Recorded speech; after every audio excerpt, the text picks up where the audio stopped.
The life of Robert Nixon, commonly called the Cheshire Prophet. The prophecy of Nixon has so often given a name to the productions of authors of different principles that it is now almost become a doubt whether such a person ever existed. Passing through Cheshire lately, curiosity led me to inquire what credit these legends bore among the natives, and I was not a little surprised to find with what confidence they related events which have come to pass within the memory of many of the inhabitants, and how strictly they adhered to the notion that he would not fail in the rest.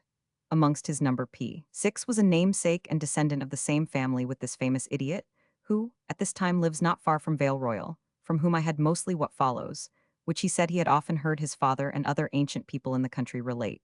I also obtained a manuscript copy which seemed to bear the appearance of antiquity. Mr. Gerard, Mr. Grimes, and many others of the inhabitants of the forest of Delamere very obligingly told me what they knew, and confirmed what was past.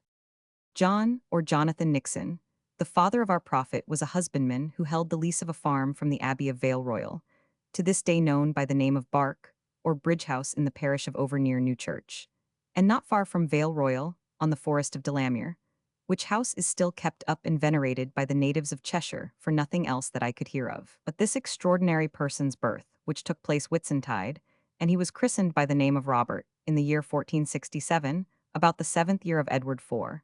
And from his infancy, he was P7 remarkable for a stupidity and invincible ignorance, so that it was with great difficulty his parents could instruct him to drive the team, tend the cattle, and such sort of rustic employments. His parents at their decease left the farm, and our Robert very young, to the care of an elder brother, with whom he first gave an instance of that foreknowledge, which renders his name so famous. As he was driving the team one day, whilst his brother's man guided the plough, he pricked an ox so very cruelly with his goad that the ploughholder threatened to acquaint his master, on which Nixon said, the ox should not be his brother's 3 days hence, which accordingly happened for a life drooping in the estate. The lord of the manor took the same ox for an Harriet. 7. During his residence here he was chiefly distinguished for his simplicity, seldom spoke, and when he did it was with so rough a voice that it was painful to hear him. He was remarkably satirical, and what P8 he said had generally some prophetic meaning. It was about this time that the monk of Vale Royal having displeased him, he said in an angry tone, "When you the arrow come on high, soon a raven's nest will be," which is well known to have come to pass in the person of the last abbot of that place, whose name was Harrow. Being called before Sir Thomas Holcroft, he was put to death for denying the supremacy of King Henry VIII. Having suppressed the abbey, the king gave the domain to this knight and his heirs who bore a raven for their crest. At another time he told them that Norton and Vale Royal abbeys should meet on Acton Bridge, a thing at that time looked upon as improbable. Yet those 2 abbeys being pulled down, the stones were used for the purpose of repairing the bridge, and what was more improbable still, a small thorn growing in the abbey yard would become its door. We may easily guess no one thought this last would ever come to pass. P9, and especially as it was understood by everyone at that time of day that thorns never grew so large. But this shows the uncertain meaning of a prophecy, and that what we understand one way is possibly meant quite different. So it happened in this case, for, at the Reformation, the savage ravages under the sanction of religion sought nothing but rapine and plunder to enrich themselves, and under the name of banishing superstition and pulling down idolatry, spared not even the most revered lineaments of antiquity, the most sacred piles, the most noble structures, or most valuable records, books written by our most venerable forefathers and heroic ancestors, pieces of the nicest paint and figures of the best workmanship being all lost, irrecoverably lost in one common fit of destructive zeal, which every hue and cry is too apt to raise in the breast of a hot-headed bigot, whilst the truly religious, honest, and learned men regret to this day the loss those destructive times have occasioned. Whilst these reached Vale Royal, this thorn amongst the rest, P10 being cut down, was cast in the doorway, to prevent sheep which grazed in the court from going in. But the Reformation he declares in still plainer terms, for he says, "A time shall come when priests and monks shall have no churches nor houses, and places where images stood. Lined letters shall be good. English books through churches are spread, where shall be no holy bread." It is not my intention to recite every particular he is said to have foretold, which regard either private families or past occasions. However, it may not be amiss to mention what is fresh in everyone's memory who lives near Delamere Forest, and was vouched to me by several of the oldest inhabitants. Throw, Weaverhall shall be a lone 10. Ridley Pool shall be sown and mown. And Darnell Park shall be hacked and hewn. The two wings of Weaver Hall are now standing, and between them is a cart road. Ridley Pool is filled up and made good P11 meadow land, and in Darnell Park the trees are cut down, and it is made into pasture ground. I was also assured that he foretold the use of broad wheels, etc., and that the town of Northwich, now a considerable place of trade for salt, will be destroyed by water, which is expected to come to pass, by the natives of Cheshire, as much as any other part of his prophecy has done. And some urge that the navigable cuts lately made is the water meant. But whether a prejudice against those useful improvements may not have given rise to this notion, time only can determine. But what rendered Nixon the most noticed was that, at the time when the Battle of Bosworth Field was fought between King Richard III and King Henry VII, he stopped his team on a sudden, and pointing with his whip from one to the other cried, "Now, Richard. Now, Harry," several times, till at last he said, "Now, Harry, get over that ditch and you gain the day." The plowholder, amazed, related what had passed when he came P12 home, and the truth of the prediction was verified by special messengers sent to announce the proclamation of King Henry of England on the field of battle. The messenger who went this circuit related on his return the prediction of Nixon concerning the king's success, which, though it had been confirmed by his arrival, had made it no news to the natives of those parts. But Henry, perhaps the wisest prince of his time, not willing to be deceived, nor yet doubting the dispensations of Providence, though by the mouth of a fool, sent the same messenger back to find Nixon, and to bring him before him. At the moment the king gave his orders our prophet was in the town of Over, about which he ran like a madman, declaring the king had sent for him, and that he must go to court and there be clammed. That is, be starved to death. Such a declaration caused a great deal of laughing in the town. To think that his majesty, so noted for his wisdom, should send for a dirty drivelling clown to court, and that being sent for he should fear to be starved there. But how great was their P13 surprise in a few days after, when the messenger passing through the town demanded a guide to find Nixon, who, then turning the spit at his brother, S. at the barkhouse, cried, "He is coming, he is now on the road for me." But the astonishment of the family can scarcely be imagined when, on the messenger's arrival, he demanded Nixon in the king's name. The people who before scoffed at his simple appearance and odd sayings, and had pointed to the very children to make him their sport, were now confounded on finding the most ridiculous of all he ever foretold, in their opinion, become a truth, which was vouched to their own eyes. Whilst hurried through the country, Nixon still loudly lamented that he was going to be starved at the court. He had no sooner arrived there than the cautious king, willing to make trial of his foreknowledge, devised the following scheme to prove it. Having had a valuable diamond ring which he commonly wore after the most seemingly strict inquiry made through the palace whether anyone had seen it, he sent for Nixon, telling him what a loss he had sustained, and that if he could not help him to find it, he had no hopes left. But how much surprised was the king when he got for answer that old proverb, "He who hideth can find," on which he declared with a smile that he had done this only to try the prophet, but ever after ordered that what he said should be carefully put in writing. To prevent Nixon's being starved, his majesty gave orders for him to have the liberty to range through the whole palace, and the kitchen was to be his more constant dwelling. Besides which, an officer was appointed to take care that he was neither misused or affronted by the servants, nor at loss for any necessary of life. Thus situated, one would have thought want would never have reached him. Yet one day, as the king was going out to his hunting seat, Nixon ran to him crying and begged in the most moving terms that he might not be left, for that if he was his majesty would never see him again alive, that he should P15 be starved, that now was the time, and if he was left he must die.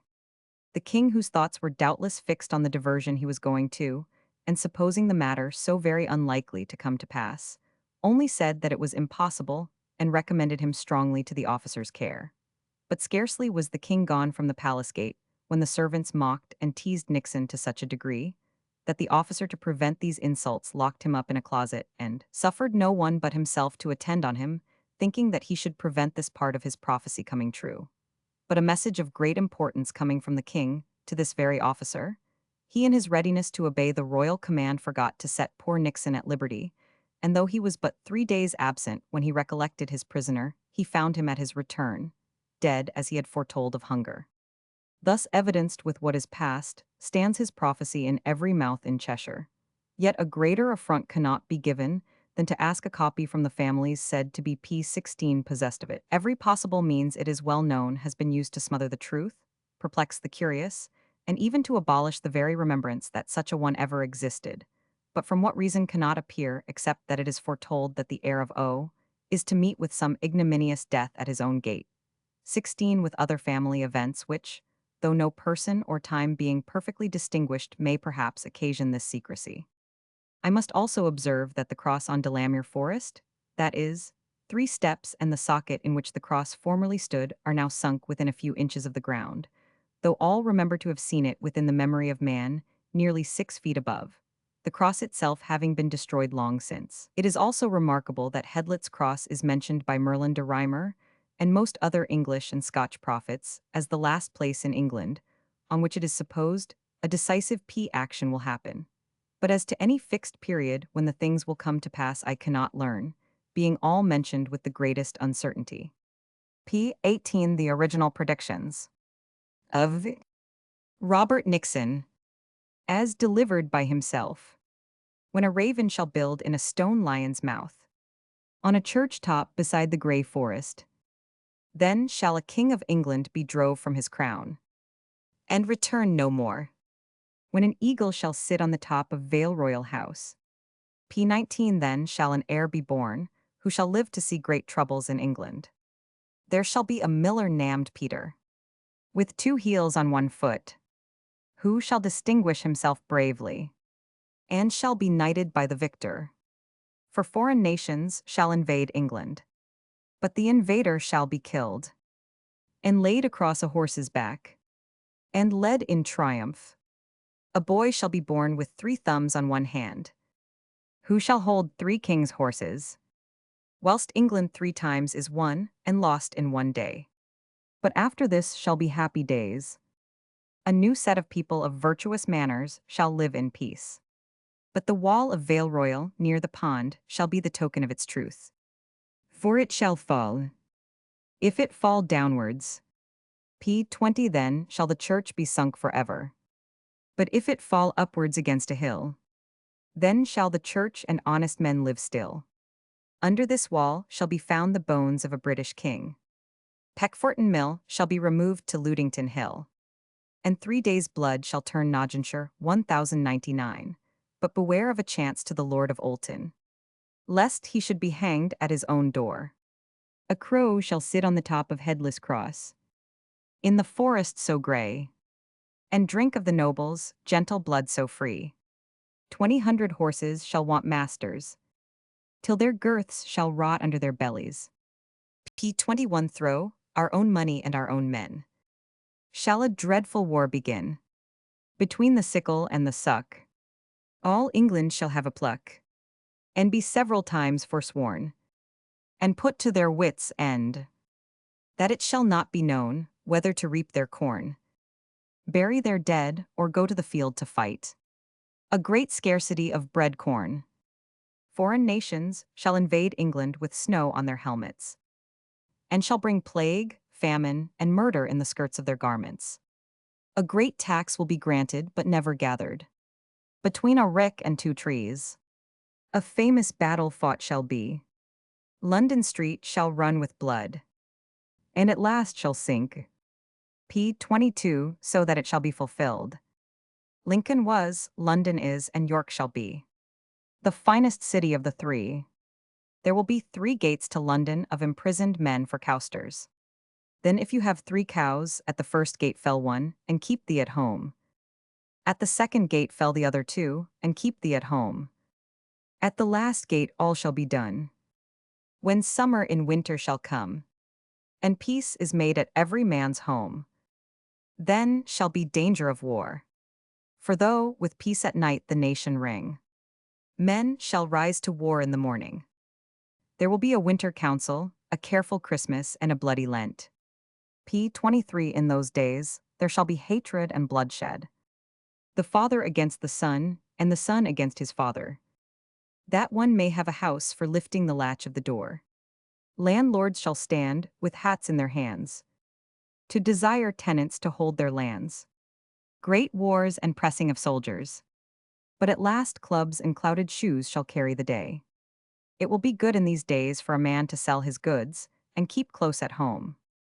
Then 40 pounds in hand will be better than 40 pounds a year in land. The cock of the north shall be made to flee, and his feathers be plucked for his pride, that he shall almost curse the day that he was born. P. 24 One asked Nixon where he might be safe in those days. He answered, in God's croft, between the rivers Mersey and Dee. Scotland shall stand more or less, till it has brought England to a piteous case. The Scots shall rule England 1 whole year. 3 years of great wars, and in all countries great uproars. The first is terrible, the second worse, but the third unbearable. 3 great battles, one at Northumberland Bridge, one at Cumberland Bridge, and the other the south side of Trent. Crows shall drink the blood of many nobles. East shall rise against west, and north against south. Then take this for good. P. 25 Nottinghamshire Mill shall run with blood, and many shall fly down Wandslow Lane. A man shall come into England, but the son of a king crowned with thorns shall take from him the victory. Many nobles shall fight, but a bastard duke shall win the day. And so without delay, set England in a right way.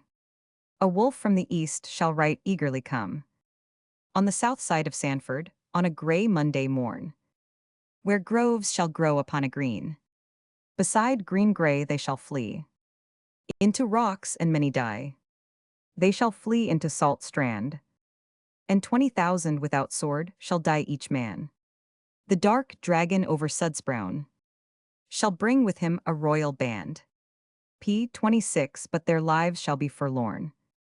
His head shall be in Stafford town, his tail in Ireland. He boldly shall bring his men, thinking to win renown. Beside a wall in Forest Fair he shall be beaten down. On Hinds Heath they shall begin this bloody fight, and with trained steed shall hew each other's helmet bright. But who shall win that day, no one can tell. A duke out of Denmark shall him dight on a day in England, and make many a lord full low to light.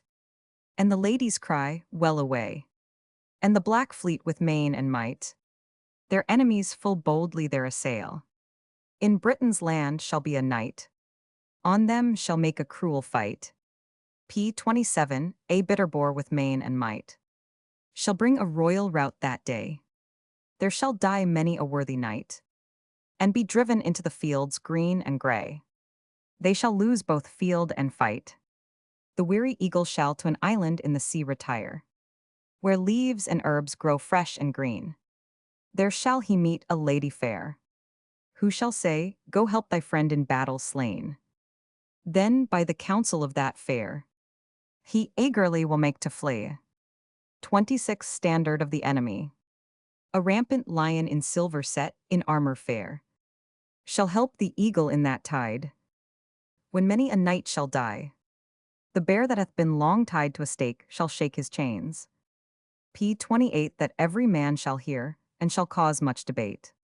The bull and red rose shall stand in strife. That shall turn England to much woe, and cause many a man to lose his life. In a forest stand oaks 3, beside a headless cross.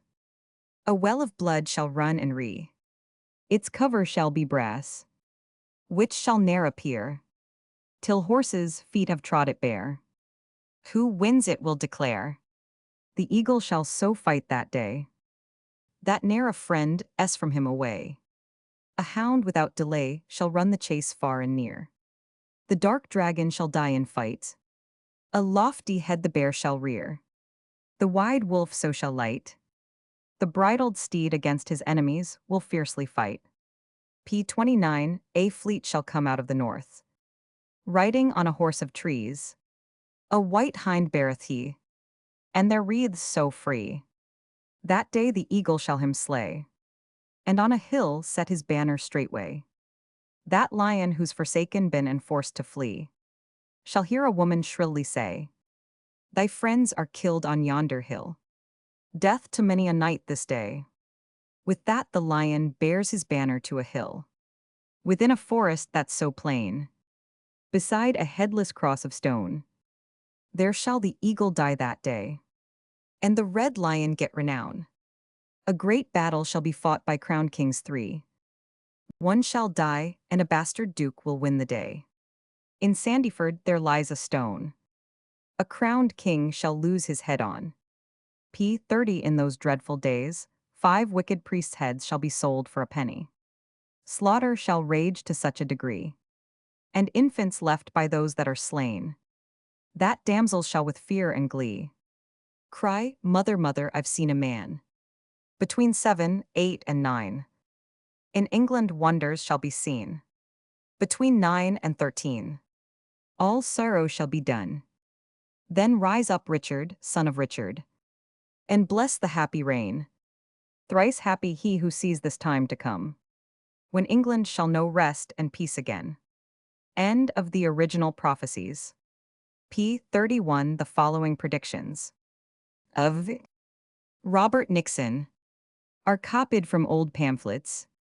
The famous Cheshire prophet Nixon, besides his prophecies relative to the fate of private families, also predicted much of public affairs, which we find literally verified by the sequel. On the Christmas before he went to court, being among the servants at Mr. Comendelly's house, to the surprise of them all he suddenly started up and said, P32 I must prophesy. He went on, the favorite 32a of a king shall be slain, if the master's neck shall be cleft in twain, and the men of the north 32b shall sell precious blood, yea their own blood, and they shall sacrifice a noble warrior 32c to the idol, and hang up his flesh in the high places. And a storm shall come out of the north, which shall blow down the steeples of the south. And the laborer shall rise above his lord, and the harvest shall in part be trampled down by horses, and the remainder lie waste to be devoured by birds. When an oak tree shall be softer than men's hearts, then look for better times, but they be but beginning. P33 The departure of a great man's 33a soul shall trouble a river hard by, and overthrow trees, houses, and estates. From that part of the house from whence the mischief came you must look for the cure. First comes joy, then sorrow, after mirth comes mourning. I see men, women, and children, spotted 33b like beasts, and their nearest and dearest friends affrighted at them. I see towns on fire, and innocent blood shed. But when men and horses walk upon the water, then shall be peace and plenty to the people, but trouble is preparing for kings. And the great yellow fruit 33c shall come over to this country, and flourish. And I see this tree take deep root and spread into a 34,000 branches, which shall afterwards be at strife one with another, because of their numbers. And there shall come a wind from the south and the west, which shall shake the tree. I see multitudes of people running to and fro, and talking in a strange tongue. And there shall be a famine 34 in the midst of great plenty, and earthquakes and storms shall level and purify the earth. After these sayings, which everyone, with the slightest knowledge of our history, will instantly apply to those events which they so wonderfully foretold, Nixon was silent, and relapsed into his wonted stupidity, from which he did not recover until many weeks after, when he became again inspired, and gave vent to those remarkable predictions, which were recollected by Mr. P35 Oldmixon. Those which we have just now related were taken down from the prophet's mouth by the steward, in pursuance of the orders of Mr. Comendelly himself, and the original manuscript is now in the hands of a gentleman in Shropshire. P. Nixon's Cheshire Prophecy at Large. From Lady Cowper's copy, with historical and political remarks and many instances, wherein it has been fulfilled. Introduction. This remarkable prophecy has been carefully revised, corrected, and improved. Also some account given of our author, Robert Nixon, who was but a kind of idiot, and used to be P37 employed in following the plough. He had lived in some farmers' families, and was their drudge and their jest. At last Thomas Comendelly, of Vale Royal, Esquire, took him into his house, where he lived when he composed this prophecy, which he delivered with as much gravity and solemnity as if he had been an oracle. And it was observed that though the fool was a driveler, and could not speak common sense when uninspired, yet in delivering his prophecies, he spoke plainly and sensibly. How truly will be seen in the following pages. As to the credit of this prophecy, I dare say, it is as well attested as any of Nostradamus's or Merlin's, and will come to pass as well as the best of Squire by Kersteff's. It is plain enough that great men in all ages had recourse to prophecy as well as the vulgar. I would not have all grave persons despise the inspiration of Nixon. The late French king gave audience to an P38 inspired farrier and rewarded him with 100 pistoles for his prophetical intelligence, though by what I can learn, he did not come near our Nixon for gifts. The simplicity, the circumstances, and the history of the Cheshire prophecy are so remarkable that I hope the public will be as much delighted as I was myself. By the way, this is not a prophecy of today. T's as old as the powder plot, and the story will make it appear that there is as little imposture in it as the Jacobites pretend there is in the person it seems to have an eye to. But whether they are both impostures alike or not, I leave the reader to determine. J. Oldmixon, P39 The Prophecy. In the reign of King James I there lived a man generally reputed a fool, whose name was Nixon. One day, when he returned home from plowing, he laid the things down which he had in his hands, and continued for some time in a seemingly deep and thoughtful meditation. At length he pronounced in a loud hoarse voice, "Now I will prophesy," and spoke as follows. When a raven shall build in a stone lion's mouth on the top of a church in Cheshire, then a king of England shall be driven out of his kingdom, and never return more. When an eagle shall sit on the top of the house, then an heir shall be born to the Comandelli family, and this heir shall live to see England invaded by foreigners, who shall proceed as far P40 as a town in Cheshire. But a miller, named Peter, shall be born with 2 heels on 1 foot, and at that time, living in a mill of Mr. Comandelli's, he shall be instrumental in delivering the nation. The person who then governs the nation will be in great trouble and skulk about. The invading king shall be killed, laid across a horse's back like a calf, and led in triumph. The miller, having been instrumental in it, shall bring forth the person that then governs the kingdom, and be knighted for what he has done. And after that England shall see happy days. A new set of young men of virtuous manners shall come, who shall prosper, and make a flourishing church for 200 years. As a token of the truth of all this, a wall of Mr. Comandelli's shall fall. If it falls downwards, the church shall be oppressed, and rise no more. But if it fall upwards, next the rising P41 hill on the side of it, then shall it flourish again. Under this wall shall be found the bones of a British king. A pond shall run with blood 3 days, and the cross stone pillar in the forest sink so low into the ground, that a crow from the top of it shall drink of the best blood in England. A boy shall be born with 3 thumbs, and shall hold 3 kings' horses, while England shall be 3 times won and lost in 1 day. The original may be seen in several families in the county, and in particular in the hands of Mr. Edgerton, of Olton, with many other remarkable things, as that Peckforton windmill should be removed to Ludington Hill, and that horses saddled should run about while their girths rotted away. But this is sufficient to prove Nixon as great a prophet as Partridge, and P42 we shall give other proofs of it before we have done with him. I know your prophets are generally for raw head and bloody bones, and therefore do not mind it much. Or I might add that of Olton Mill shall be driven with blood instead of water. But these soothsayers are great butchers, and every hall is with them a slaughter-house. Now, as for authorities to prove this prophecy to be genuine, and how it has hitherto been accomplished, I might refer myself to the whole country of Chester, where it is in everyone's mouth and has been so these 40 years. As much as I have of the manuscript was sent me by a person of sense and veracity, and as little partial to visions as any body. For my own part, 1. Build nothing on this or any other prophecy, only there is something so very odd in the story, and so pat in the wording of it that I cannot help giving it as I found it. P43, the family of the Comandellis is very ancient in this county, and takes its name from a place so called near Nantwich. There are also Compton and Comandeston. But the seat of that branch of the family which kept our prophet Nixon is at Vale Royal, on the River Weave in Delamere Forest. It was formerly an abbey, 43, founded by Edward I, and came to the Comandellis from the famous family of the Holcrofts. When Nixon prophesied, this family was near being extinct, the heir having married Sir Walter St. John's daughter, a lady not esteemed very young, who, notwithstanding, being with child, fell in labor and continued so for many days, P44, during which time an eagle sat upon the housetop, and flew away when she was delivered of a son. A raven is also known to have built in a stone lion's mouth in the steeple of the church of Over, in the forest of Delamere. Not long before the abdication of King James, the wall spoken of fell down and fell upwards, and in removing the rubbish were found the bones of a man of more than ordinary size. A pond at the same time ran with water that had a reddish tincture, and was never known to have done so before or since. Headless cross in the forest, which in the memory of man was several feet high, is now only half a foot from the ground. In the parish of Budworth, a boy was born about 18 years ago with 3 thumbs. The youth is still living there, and the miller Peter lives in Nottinghamshire Mill, in expectation of fulfilling this prophecy on the person of P. 45 Perkin. He hath also 2 heels on 1 foot, and I find he intends to make use of them in the interest of King George, for he is a bold Briton and a loyal subject, zealous for the Protestant succession in the illustrious house of Hanover, has a vote for the knights of the Shire, and never fails to give it on the right side.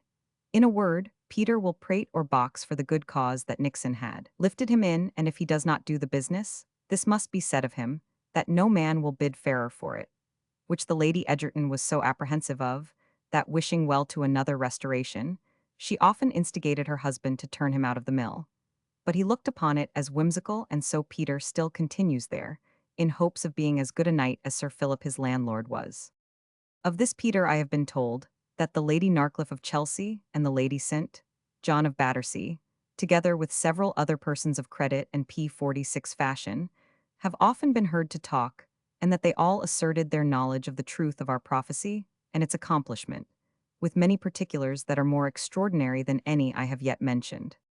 The noise of Nixon's predictions reaching the ears of King James I, he would needs see this fool, who cried and made ado that he might not go to court, and the reason that he gave was, that he should there be starved. A very whimsical fancy of his, courts not being places where people are used to starve in, when they once come there, whatever they may have done before.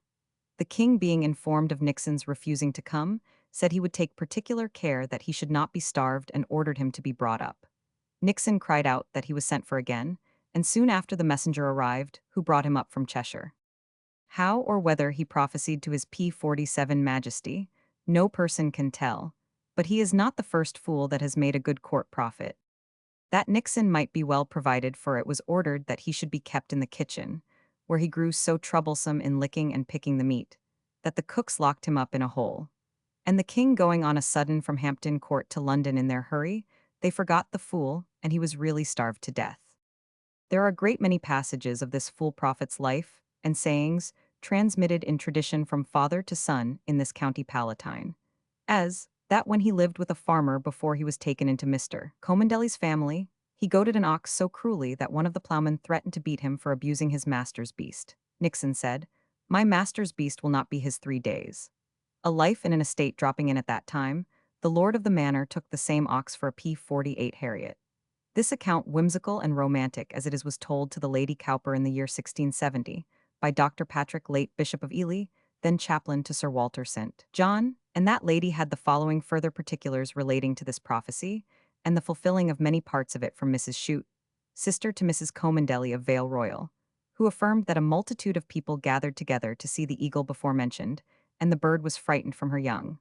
That she herself was one of them, and the cry among the people was, "Nixon's prophecy is fulfilled, and we have a foreign king." She declared that she read over the prophecy many times when her sister was with child of the heir, who now enjoys the estate.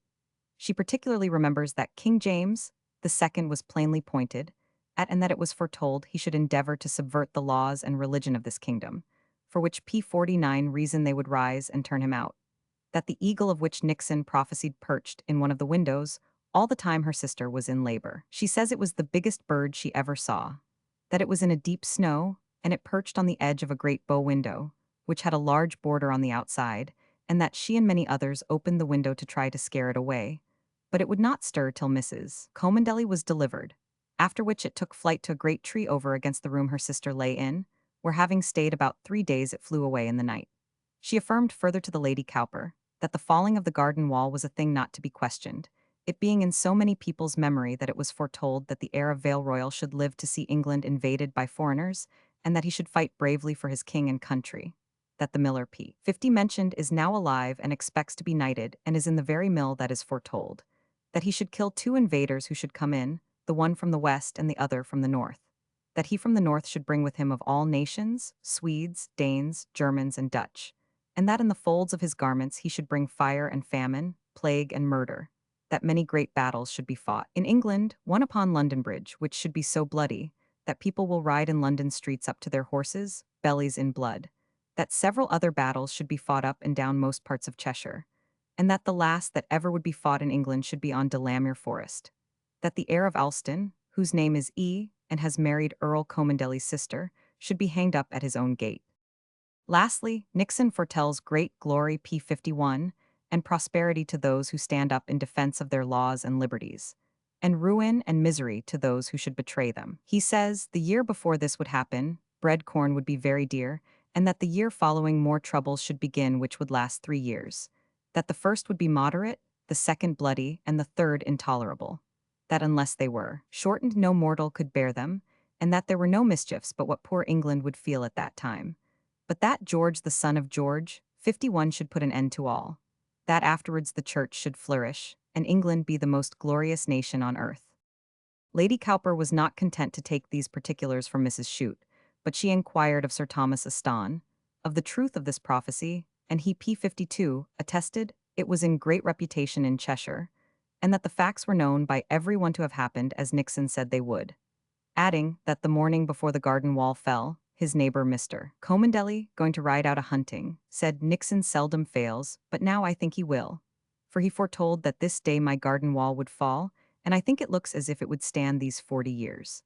That he had not been gone above a quarter of an hour before the wall split and fell upwards against the rising of the hill, which as Nixon would have it, was the presage of a flourishing church. As to the removal of Peckforton Mill, it was done by Sir John Crewe, the mill having lost its trade there, for which he ordered it to be set upon Ludington Hill, and being asked if he did it to fulfill the prophecy, he declared he never thought of it. I myself have inquired of a person who knows P53 Mr. Comendeli's pond as well as Rossamond, in St. James's Park, and he assured me the falling of the wall and the pond running blood, as they call it, are facts which in Cheshire anyone would be reckoned mad for making the least question of them, as there are several particulars in this prophecy which remain unfulfilled. So when they come to pass, some other circumstances may be added, which are not convenient to be told until accomplished. If I had a mind to look into the antiquities of this county, I might find that prodigies and prophecies are no unusual things there. Camden tells us that at Brereton, not many miles from Vale Royal, which gave name to a famous, ancient, numerous, and knightly family, there is a thing as strange as that of the eagle, or the falling of the wall, which he says was attested to him by many persons, and was commonly believed, that before any heir P54 of this family dies there are seen, in a lake adjoining the bodies of trees swimming upon the water for several days together. He likewise adds that near the Abbey of St. Maurice in Burgundy there is a fish pond in which a number of fish are put equal to the number of monks of that place, and if any one of them happens to be sick, there is a fish seen floating on the surface of the water, and in case the fit of sickness proves fatal to the monk, the fish foretells it by its death some days before. This the learned Camden relates in his description of Cheshire, and the opinion of the trees swimming in the lake near Brereton prevails all about the county to the present day, only with this difference, that some say it is one log only that swims and some say many. Lancashire, which is not far off, has been famous for witches, and I am afraid Cheshire is a little infected by its neighborhood. Those that will P55 not believe our prophecy may leave it alone, but if hope is a good help to faith, I shall not be long among the incredulous. P56, the editor presents his readers with a copy of a printed paper, which several aged persons, residing near the forest, have vouched for the authenticity of. A true and particular account of a strange and surprising vision that was seen in the forest of Delamere, in Cheshire, on the 4th of last month. As Nixon, in the reign of King James I, prophesied of many strange and wonderful things that should come to pass, such as an heir being born to Lord Comendeli's, which at that time there was little reason to expect, but which came to pass, and that the eldest son or young Lord Comendeli should have the misfortune to break his neck by riding a hunting, which accident really did happen. P. 57, and several other things already come to pass according to the said prophecy, but, in particular, of a wonderful battle or engagement that should be fought in the forest of Delamere.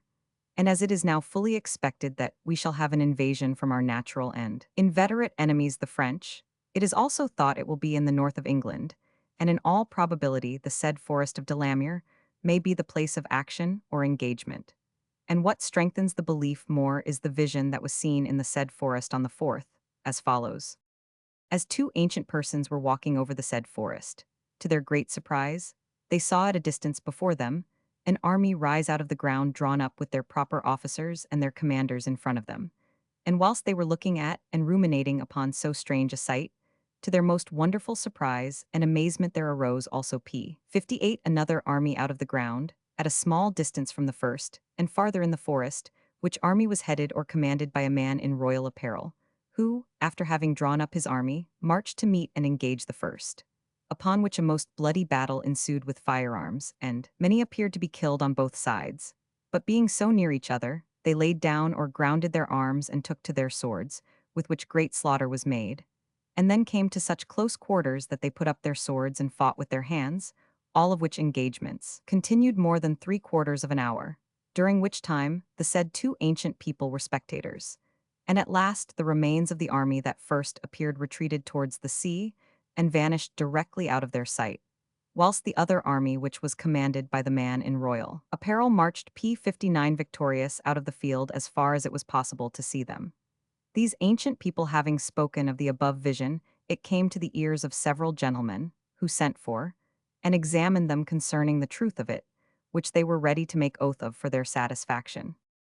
On the 6th of the same month, as 7 men were going to Cheshire over the said forest, about the middle of it they saw, to their astonishment, a vision much resembling that which was on the 6th as above described, only with this addition that the victorious army had many slain to all appearance, yet they resumed life again and joined their own army.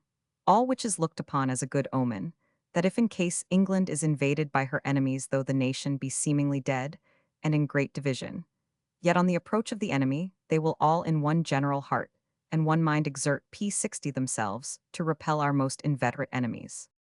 As Nixon's prophecies are by some persons thought fables, yet by what has come to pass, it is now thought and very plainly appears that most of them have or will prove true. For which reason we have all occasion not only to exert our utmost might to repel by force our enemies, but to return from our abandoned and wicked course of life, and make our continual prayers to God for protection and safety. Prophecy of the French Revolution, from a publication by the late Mr. Peter Jurieu in 1687. Rev. 11. And the same hour there was a great earthquake, and the 10th part of the city fell, and in the earthquake were slain of men 7,000, and the remnant were affrighted, and gave glory to God. Now what is the 10th part of the city which shall fall? In my opinion cannot doubt that it is France. This kingdom is the most considerable part or piece of the 10 horns, or states, which once made up the great Babylonian city. It fell. This does not signify that the French monarchy shall be ruined. It may be humbled, but in all appearance Providence does design a great elevation for her afterwards. 'Tis highly probable that God will not let go unpunished the horrible outrages which it acts at this day. Afterward, it must build its greatness upon the ruins of the papal empire, and enrich itself with the spoils of those who shall take part with the papacy. They who at this day persecute the Protestants know not whither God is leading them. This is not the way by which he will lead France to the height of glory. If she comes thither, it is because she shall shortly change her road. Her greatening will be no damage to Protestant states. On the contrary, the Protestant states shall be enriched with p. 63 the spoil of others, and be strengthened by the fall of Antichrist's empire. This 10th part of the city shall fall, with respect to the papacy. It shall break with Rome and the Roman religion. One thing is certain, that the Babylonian empire shall perish through the refusal of obedience by the 10 kings, who had given their power to the beast. This thing is already come to pass in part. The kingdoms of Sweden, Denmark, England, and several sovereign states in Germany have withdrawn themselves from the jurisdiction of the Pope. They have spoiled the harlot of her riches. They have eaten her flesh, seized on her benefices and revenues which she had in their countries. This must go on and be finished as it is begun. The kings who yet remain under the empire of Rome must break with her, leave her solitary and desolate. But who must begin this last revolt? It is most probable that France p. 64 shall, not Spain, which as yet is plunged in superstition, and is as much under the tyranny of the clergy as ever.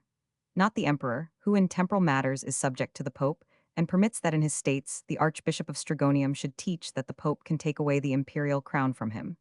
It cannot be any country but France, which a long time ago hath begun to shake off the yoke of Rome. 'Tis well known how solemnly and openly war hath been declared against the pope, by a declaration of the king, ratified in all the parliaments, by the decisions of the assembly of the French clergy, by a disputation against the authority of the Pope, managed in the Sorbonne, solemnly, and by order of the court.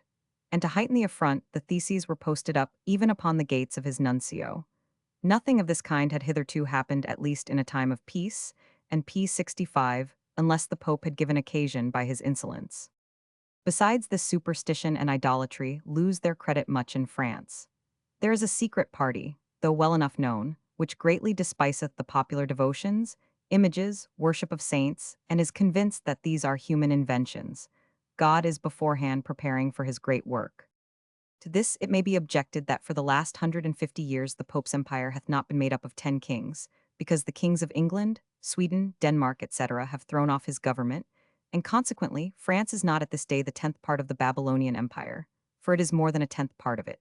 But this is no difficulty, for we must know that things retain the names which they bore in their original, without regarding the alterations which time does bring along. Though at this day there are not 10 kingdoms p66 under the Babylonian Empire, it is, notwithstanding, certain that each kingdom was called, and ought to be called in this prophecy, the 10th part, because the prophet having described this empire in its beginning by its 10 horns or 10 kings, it is necessary for our clear understanding that every one of these kings and kingdoms should be called one of the 10 kings, or of 10 kingdoms, with respect to the original constitution of the anti-Christian empire. Seeing the 10th part of the city that must fall is France, this gives me some hopes that the death of the two witnesses hath a particular relation to this kingdom. It is the street or place of the city, 1. The most fair and eminent part of it. The witnesses must remain dead upon the street, and upon it they must be raised again. And as the death of the witnesses and their resurrection have a relation to the kingdom of France, it may well P67 fall out, that we may not be far distant from the time of the resurrection of the witnesses, seeing the 3 years and a half of their death are either begun, or will begin shortly. And in the earthquake were slain 7,000. In the Greek it is 7,000 names of men and not 7,000 men. I confess that this seems somewhat mysterious. In other places we find not this phrase, names of men, but simply men. Perhaps there is a figure of grammar, called hypolage casus, so that names of men are put for men of name, 1. Of raised and considerable quality, be it on account of riches, or of dignity, or of learning. But I am more inclined to say that here these names of men must be taken in their natural signification, and do intimate that the total reformation of France shall not be made with bloodshed. Nothing shall be destroyed but names, such as are the names of monks, of Carmelites, of P68 Augustines, of Dominicans, of Jacobins, of Franciscans, Capuchins, Jesuits, Minims, and an infinite company of others, whose number it is not easy to define, and which the Holy Ghost denotes by the number 7, which is the number of perfection, to signify that the orders of monks and nuns shall perish forever. This is an institution so degenerated from its first original, that it is become the ruin of Antichrist. These orders cannot perish one without the other. These great events deserve to be distinguished from all others, for they have changed, or shall change, the whole face of the world. P extracts from sermons by Dr. John Gill. There are some times fixed in prophecy, which by diligence, attention, and application men may arrive to some understanding of. There are indeed some times and seasons, the knowledge of which is not to be attained unto, and it would be wrong, as well as in vain, curiously to search into them. It is not for us to know the times or the seasons which the Father hath put in his own power. For P70 he has determined the times before appointed, when everything that he has purposed or promised shall come to pass, and he has fixed a time for every purpose under the heaven, for the performance of everything he has designed shall be. A time to be born, and a time to die, and for every intermediate event. But these times are not known beforehand, until things are brought into execution. There are others and very remarkable events, the times of which are pointed at in prophecy, and which with diligence and application, a knowledge of them may in some measure be attained unto. As for instance, the first coming of Christ into this world to save men. The time for it was not only agreed upon and settled between the Father and the Son, called the fullness of time, but there were several prophetic hints of it. Nay, not only was it described by some general circumstances, as that it should be before the second temple P71 was destroyed, since he was to come into it, and while the scepter was in the tribe of Judah. But the precise time was fixed by Daniel's 70 weeks, or 400 years, which were to commence from a date given him, and before the expiration of which the Messiah was to come. And so as he by reading Jeremiah's books knew the time when the Babylonish captivity should end, another by reading his prophecies might know when the Messiah would come, and accordingly about the time when those weeks were drawing near to an expiration, there were many that were looking for the Messiah and redemption by him, as knowing that it was about the time by these weeks that he should come. There is a time set for the second coming, and God in his times will show him, or cause him openly to appear. And though he will come in an hour we know not of, yet there are some circumstances pointed out in the P. 72 word of God by which it may be known that it is nigh at hand. As that the day when the Son of Man shall be revealed shall be as the days of Noah and Lot, when men indulged themselves in pleasure, lived in great security, unaware of the ruin coming upon them.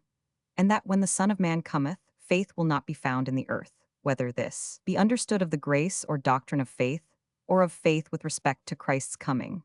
And when we compare these things with the present times, and consider the luxury, love of pleasure, carnal security, and infidelity that abound among us, we might conclude that the coming of Christ is just at hand, were it not that there are many things which require time yet to be fulfilled previous to it, as the destruction of Antichrist, the conversion of the Jews, and the bringing in of the fullness of the Gentiles.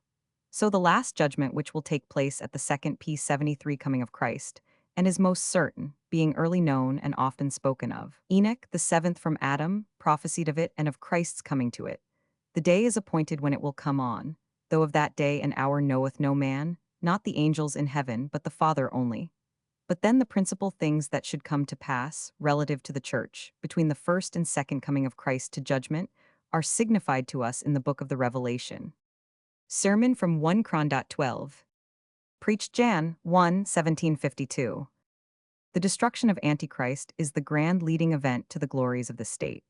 This is hinted at in the epistle to the church at Philadelphus, the emblem of the spiritual reign. It will be the last struggle of the beast that will cause that hour of temptation which shall come upon all the world to try P. 74 the inhabitants of it. When the seventh trumpet will be sounded, which will bring on the spiritual kingdom of Christ throughout the world, he will destroy them which destroy the earth, meaning the papists, who have destroyed the inhabitants of the earth with their false doctrine, superstitious worship, and with those bloody wars, murders, and massacres they have been at the bottom of. Until this is done, the spiritual reign cannot take place, especially in its full compass, and in all its branches, for so long as Antichrist reigns, the church will be more or less in an afflicted state. The date of the church's troubles and of the reign of Antichrist are alike, and will expire together. The power given to the beast is to continue 42 months, wherefore there can be no truly good and happy days till these dates are ended. The destruction of Antichrist will be by the spirit of Christ's mouth, and the P. 75 brightness of his coming, that is, by his coming in a spiritual way, or through the word of his mouth, his gospel attended by his spirit and power, which will shine out with so much luster, splendor, light, and glory, as will chase away the darkness of popery, and enlighten the minds of people to see into all the fopperies, absurdities, and wickedness of that religion, and cause them to cast it off. Yea, even to open the eyes of the kings and princes of the earth, to behold and loathe the abominations of the whore of Rome they have committed fornication with, and fill them with wrath and indignation against her, as to hate her, make her bare and desolate, and burn her with fire. This work will be greatly affected by the pouring out of the 7 vials of God's wrath, or the inflicting the 7 last plagues upon the anti-Christian states, upon the Western and Eastern Antichrist, the Pope and Turk, who P. 76 must be both removed to make way for the spiritual reign of Christ. These 7 vials will be poured out, or those plagues inflicted by angels, by whom we are to understand Protestant kings and princes and generals of armies. And these will be given them by one or the first of the 4 beasts, or living creatures, the emblems of gospel ministers, who, having some notice of the time of Antichrist's destruction being at hand, will stir and animate the Christian princes and potentates to take this work in hand, and who are therefore said to go forth from the temple, the church, the place of divine and spiritual worship, and where they themselves are worshippers, and from whence they have orders to go forth and do their work. The first 5 of these vials concern the Western Antichrist and his dominions, between which and the trumpets there is a great correspondence, though they respect different times and P. 77 persons. The first vial will be poured out upon the earth, and designs those popish countries which are upon the continent, as France and Germany, especially the latter. And as the first trumpet brought the Goths into Germany, so the first vial will bring great distress upon the popish party in the empire, and issue in a reformation from popery. The second vial will be poured out upon the sea, and may intend the maritime powers belonging to the See of Rome, particularly Spain and Portugal. And as the second trumpet brought the Vandals into these places, so this vial will effect the same, and bring wars and desolations into them, and make a change in their religion. The third vial will be poured out upon the rivers and fountains of water, which may point to those places adjacent to Rome, as Italy and Savoy, and as the third trumpet brought the Huns into those parts. So this vial will bring in large armies hither, which will cause much bloodshed, and a great revolution in church and state. The fourth vial will be poured out upon the sun, which must denote some person or persons of great dignity and influence. And as the fourth trumpet brought destruction upon the Emperor of Rome, the son of the empire, and upon governors under him, signified by the moon and stars.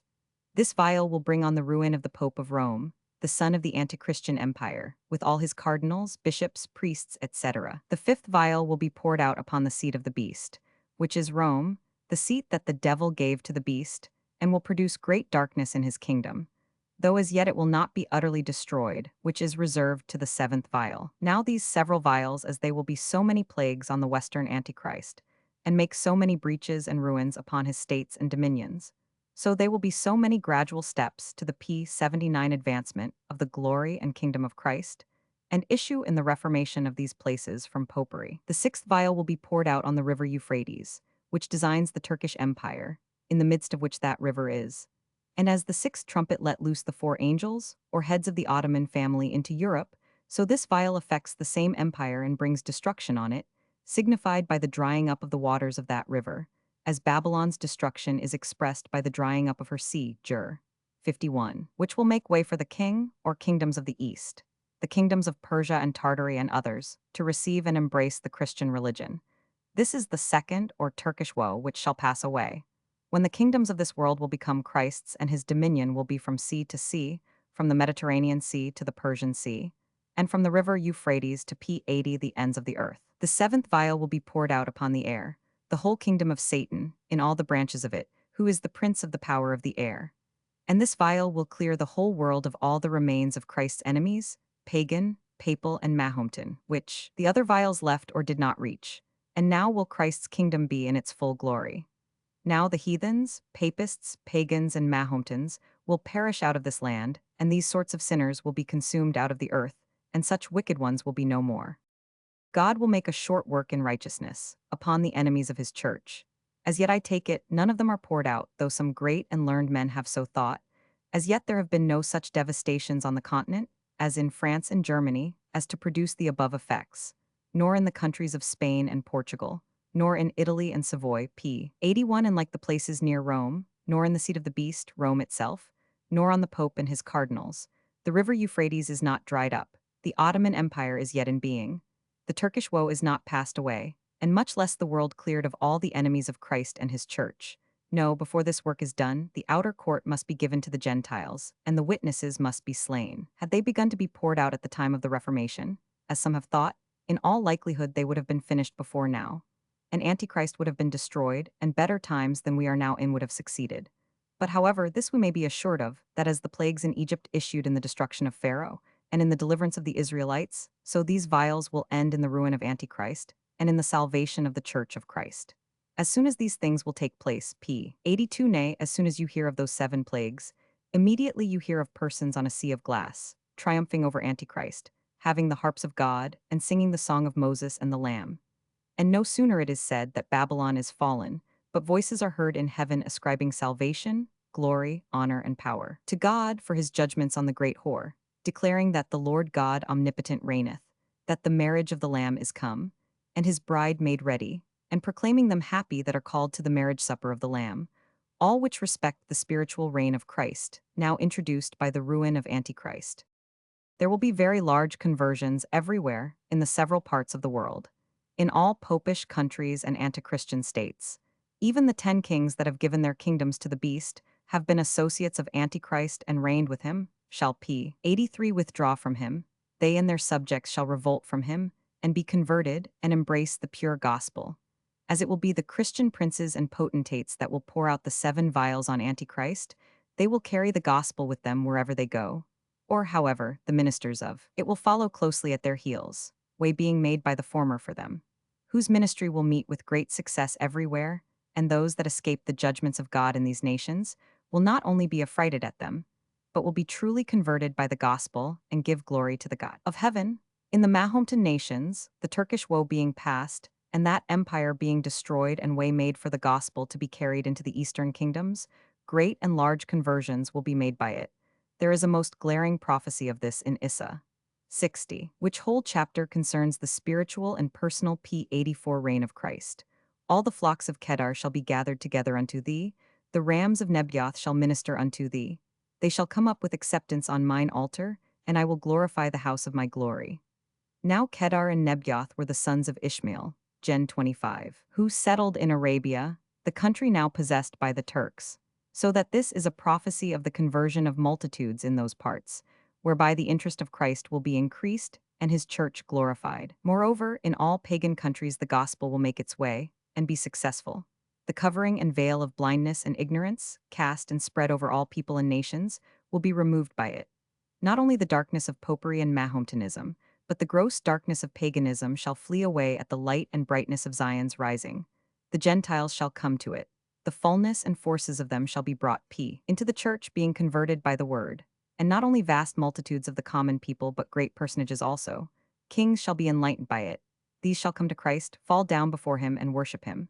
These shall come into his church and become members of it. Kings shall be nursing fathers and queens nursing mothers to his people. They shall bring their riches, honor, and glory into his house, and his saints shall suck the breasts of kings, be enriched, honored, and protected by them. This will be the time when the kingdom and dominion and the greatness of the kingdom under the whole heaven shall be given to the people of the saints of the Most High. Not that there will be any change or alteration in the form and order of civil government, which will be the same as now. There will be kings and queens then, as at this time, as these prophecies show. It will not be until the personal P86 reign of Christ takes place that all rule, authority, and power will be put down. Civil magistracy in the spiritual reign will continue as it is. Only it will change hands. It will be entirely in the hands of Christian kings and princes all the world over. And no doubt but it will be better exercised, be more orderly and regular, and that truth and righteousness will prevail everywhere. But I must not forget the conversion of that considerable body of people, the Jews, who have been preserved a distinct people for several hundreds of years for this purpose. The conversion of these people will be sudden, and of them altogether a nation shall be born at once. It looks as if their conversion would be like that of the Apostle Paul, and he seems to hint that it will, when he says that he, in obtaining mercy, was a pattern to them which should hereafter believe.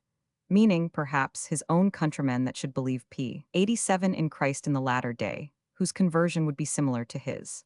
That as his conversion was sudden, in the midst of all his ignorance, unbelief, and rebellion, and without the word, by the immediate power and grace of God, so will theirs be in like manner.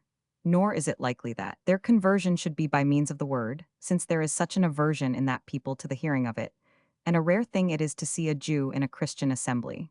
But however, all Israel shall be called, converted, and saved. There is a famous prophecy of this in Hosea 3:5. In the first of these verses it is said, "The children of Israel shall abide many days without a king and without a prince, without any civil government of their own, the scepter having departed from them many hundred years ago, and without sacrifice, daily or yearly, or on any occasion. They believing it to be unlawful to sacrifice anywhere but in P88 their own land, and at Jerusalem, and on the altar of God there, and without an image, and without an ephod, and without seraphim, without any manner of idols or idol worship, they being not addicted to idolatry, since their return from the Babylonish captivity. And now as all these things are exactly fulfilled in them, so will in like manner that which follows. Afterwards shall the children of Israel return, by faith and repentance from their evil way, from their impenitence and unbelief and rejection of the Messiah, and seek the Lord their God and David their king." The Messiah, the son of David, their king, as their own Targum paraphrases it, and shall fear the Lord and his goodness in the latter days, in the spiritual reign of Christ. And it is hinted as in the Philadelphian state, Rev 3. Then will the children of Israel appoint themselves one head, which is Christ, whom they will own and acknowledge to be their head, Lord, and P89 king. And they shall come out of the land, or countries where they are, to their own land, and great shall be the day of Jezreel. And this will make a considerable part of the glory of Christ's spiritual kingdom. The light of the gospel, both in the preachers and professors of it, will be very great, clear, and distinct. The light of the moon, as in the present dispensation to which it may be compared, shall be as the light of the sun, to which that dispensation shall be like. And the light of the sun shall be sevenfold as the light of 7 days, as if the light of 7 days were collected together and shone out at once. hyperbolical expressions, setting forth the exceeding greatness of gospel light in those times. Not only the watchmen, ministers of the word, shall see eye to eye, all truths clearly and distinctly, but their ideas and sentiments shall be regular and uniform. There will be an entire harmony and agreement p. 90 between them, and even private Christians, common members, shall all know the Lord, and the things of the gospel, in a very clear and comfortable manner, even from the least of them unto the greatest of them.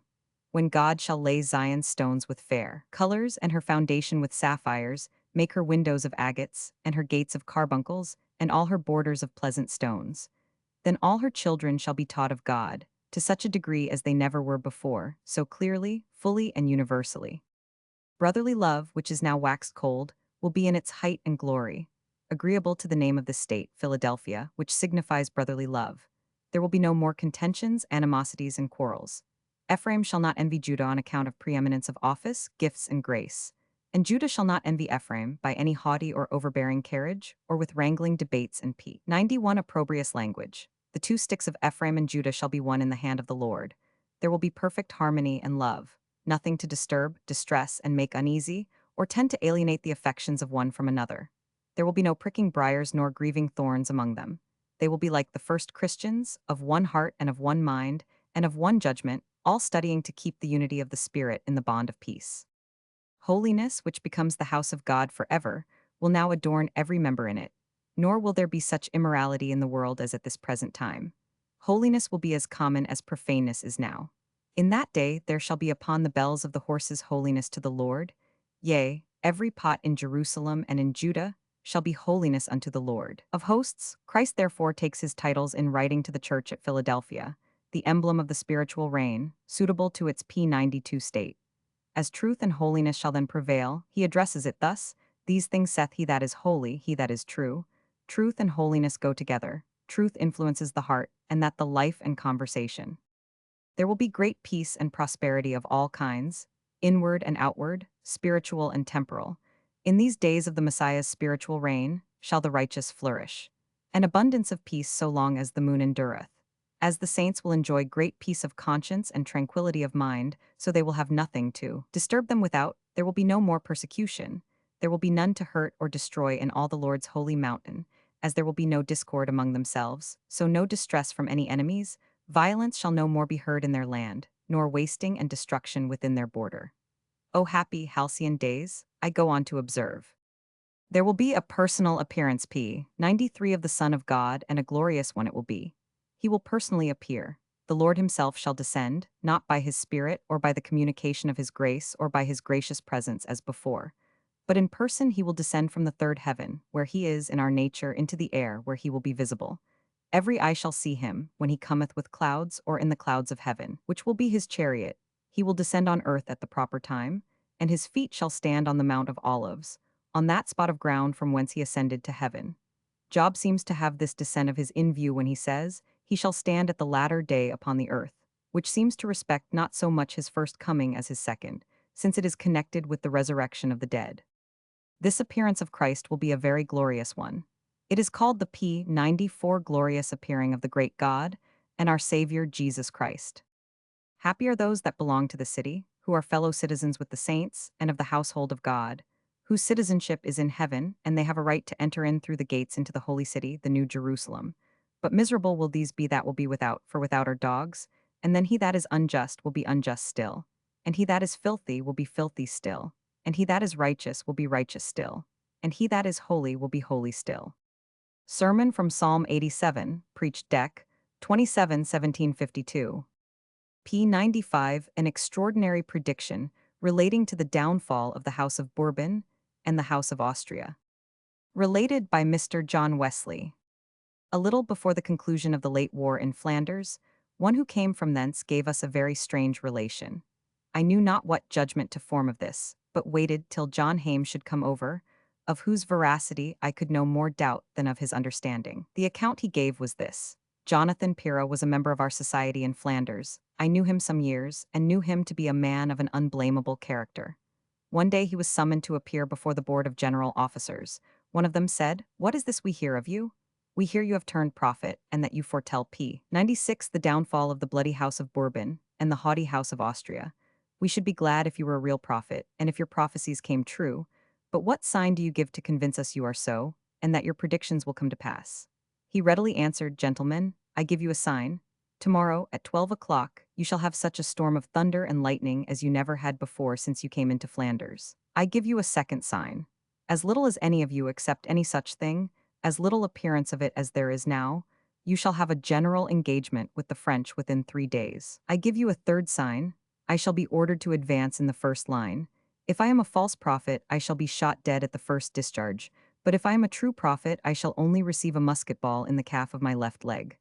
At 12 the p. 97 next day there was such thunder and lightning as they never had in Flanders. On the third day, contrary to all expectation, was the general battle of Fontenoy. He was ordered to advance in the first line, and at the very first discharge, he did receive a musket ball in the calf of his left leg. When the war was over, he returned to England, but the story was got here before him, in consequence of which he was sent for by the Countess of Stair and several other persons of quality, who were desirous of hearing so surprising an account from his own mouth. He could not bear so much honor, it quite turned his brain. In a little time he went stark mad, and so he continues to this day, living still, as I apprehend, on Wibsey Moor side, within a few miles of Bradford. So much for this military prophet.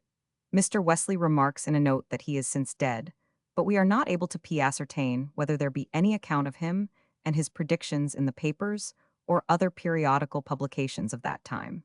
If any gentleman is in possession of information on this subject, the intelligence is worth communicating to the public. Part of this prophecy being fulfilled, the objects in view to be obtained by a publication are: what was the exact prophecy? Whether the several circumstances mentioned did take place. Prophecies of Mother Shipton and Martha the Gypsy, London, published for the booksellers. P. 103 The Life and Prophecies of Mother Shipton. In the second year of the reign of Henry VII, which was the year 1486, there lived a woman called Agatha Shipton at a place called Knaresborough in Yorkshire. She came of poor parentage, who died and left her, at the age of 15, destitute. After their decease, she still lived in the old P104 house, but being now deprived of those helps she formerly enjoyed, she was obliged to seek relief from the parish, which she did, but with so much regret and grief, that she seemed in her begging rather to command alms than in a humble manner to desire it. Satan looked on her poverty to be great, and knowing her evil inclination, for you must understand that Satan is a good scholar, and perceiving that she was willing to accept of any proposition to change her condition, he, one time, as she was sitting melancholy under a tree by a river side, accosted her in the form of a very handsome young man. Pretty maid, said he, why so sad? Thy age is too tender for thy head to be troubled with the cares of the world. Come, tell me what is the matter, and if it lie within P105 my power to assist thee, as I am sure it doth, thou shalt not want a friend of me. Agatha cast up her eyes, and seeing a face so lovely, could not suspect Satan hid in that comely shape, whereupon, in a lamentable tone, she expressed all that troubled her, informing him of her great wants, and that, not knowing how to work, she could not provide what her necessities required. Pish, said Satan, this is nothing. Be ruled by me, and all shall be well. She told him she would. Hereupon, he ordered her to meet him at the same place the next day, and he would bring some friends along with him, for he told her he resolved to marry her. She promised him she would, and accordingly they met. He came riding upon a stately P106 horse with a pillion behind him for his spouse, attended by a great many gallants as they appeared, well mounted, and in a noble equipage. Satan's attendants soon conveyed his mistress behind him, she not in the least doubting the reality of all she saw. They needed neither switch nor spur to hasten them forward, the horses were fiery enough of themselves, and ran with that swiftness, that the wind could not overtake them in their full speed. Soon they arrived at their journey's end, where seemed to be a very stately house, with a pair of great gates, which, at their approach, was opened by a porter in his livery gown. Alighting, she went in, where she saw a great many servants, who seemed, at the sight of her and their master, to show much respect and obeisance. P107 now did Satan command rich garments to be brought, which she was immediately clothed with, and being thus richly attired, she was ushered into a great hall, where was a long table, furnished with all the varieties the whole world could afford, at the upper end of which table she was placed, next to her intended husband. All the rest of the guests placed themselves as they thought fit. As they had the choicest cheer, so they had the best of wines and sweetest music. Dinner being ended, they fell to dancing. And now Satan told her he was no mortal, but spirit, immaterial, and not burdened by a body, nor hindered by any material thing. So that I can, when I please, pierce through the earth and ransack its treasures, and bring what precious thing I please from thence to bestow on those that serve P108 me. I know all rare arts and sciences, and can teach them to whom I please. I can disturb the elements, stir up thunders and lightnings, destroy the best of things which were created for the use of man, and can appear in what shape or form I please. It will take too long to describe my power or tell you what I can do, but I will only tell thee what thou shalt do. That being done, I will give thee power to raise hail, tempests with lightning and thunder. The winds shall be at thy command, and shall bear thee whither thou art willing to go, though ever so far off, and shall bring thee back again when thou hast a mind to return. The hidden treasures of the earth shall be at thy disposal and pleasure, and nothing shall be wanting to complete thy happiness here. Thou shalt, moreover, heal or kill whom thou pleaseth. P109 destroy or preserve either man or beast, know what is past, and assuredly tell what is to come. Here note, by the way, Satan is a liar from the beginning, and will promise more by 10 millions than he knows he is capable of performing, to the intent that he may ensnare a soul.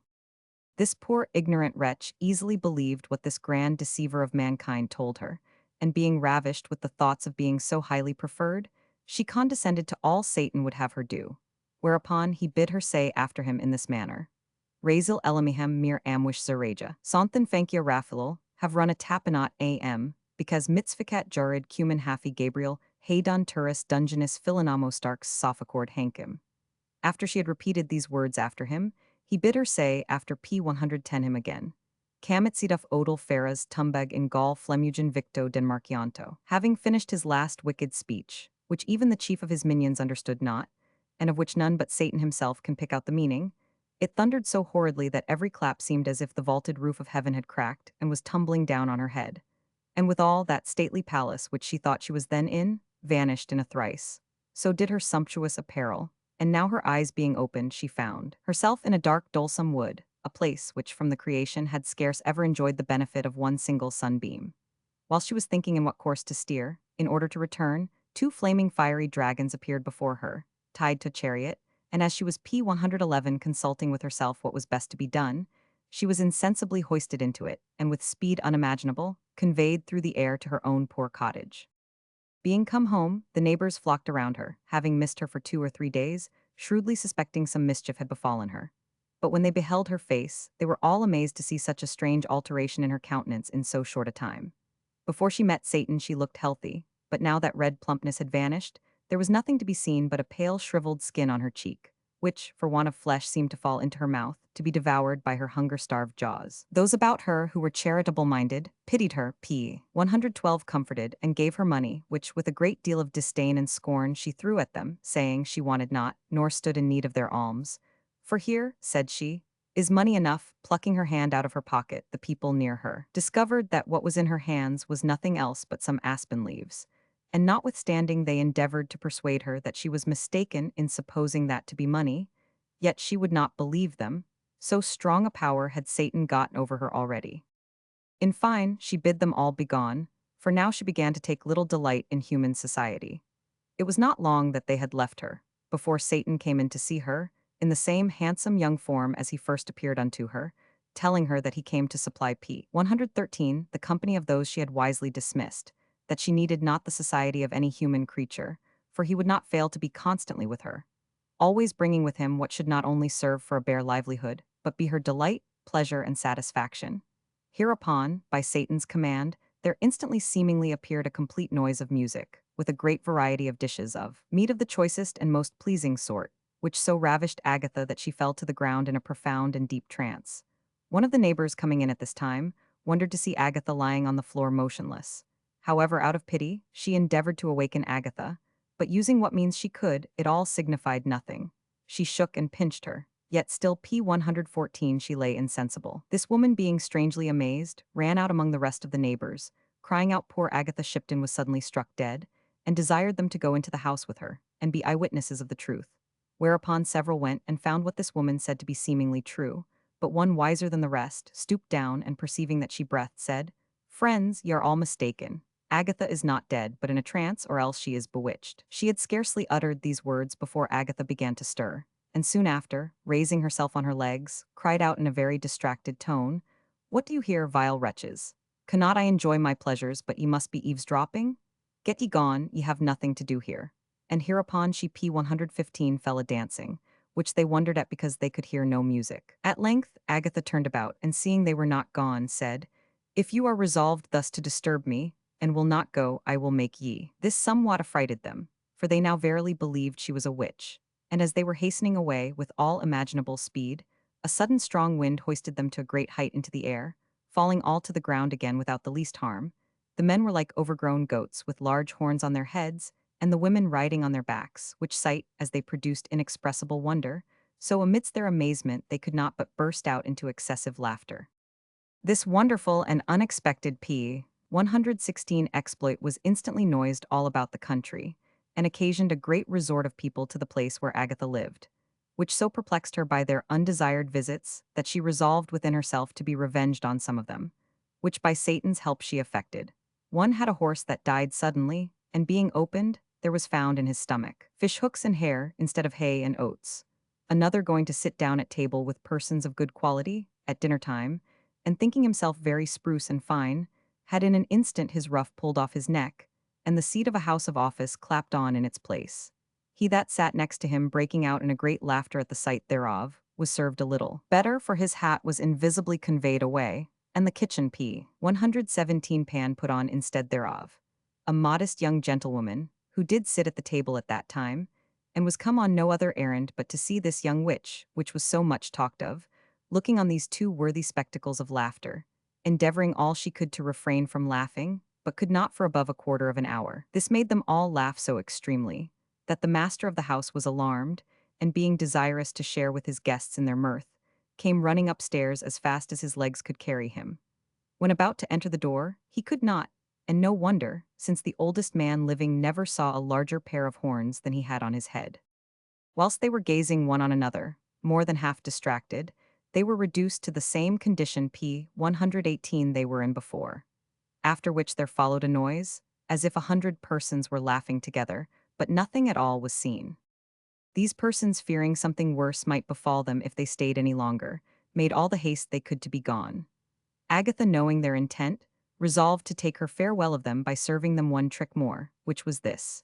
As they were about to mount on horseback, they were pelted with rotten apples and filth. As they rode through the town, such as thought they rode singly, were all observed to have behind them, each man, a deformed old woman, and as their faces differed all one from another, so did their habits, which were all tattered and ragged and patched with 100 colors.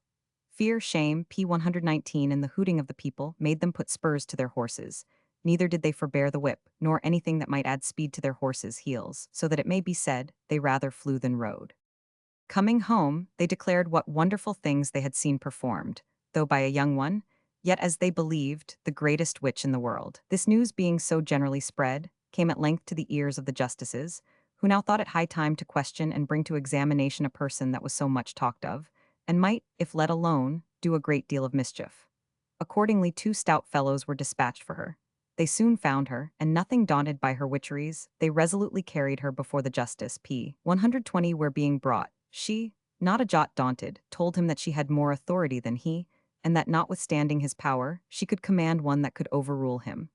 That she was a princess, and could have at her back 1,000 spirits of the air, and as many of the earth and water. That she could raise a tempest presently that should overturn his house about his ears, and that you may know it lies not in your power to detain me, 3 words will procure my liberty. Hereupon, she said, up Draxi, call Stygian Heluox. She had scarce uttered the last word, before there came in a horrid winged dragon, which immediately took her up, and carried her away from the amazed justice and the attendants about him, half dead with fear.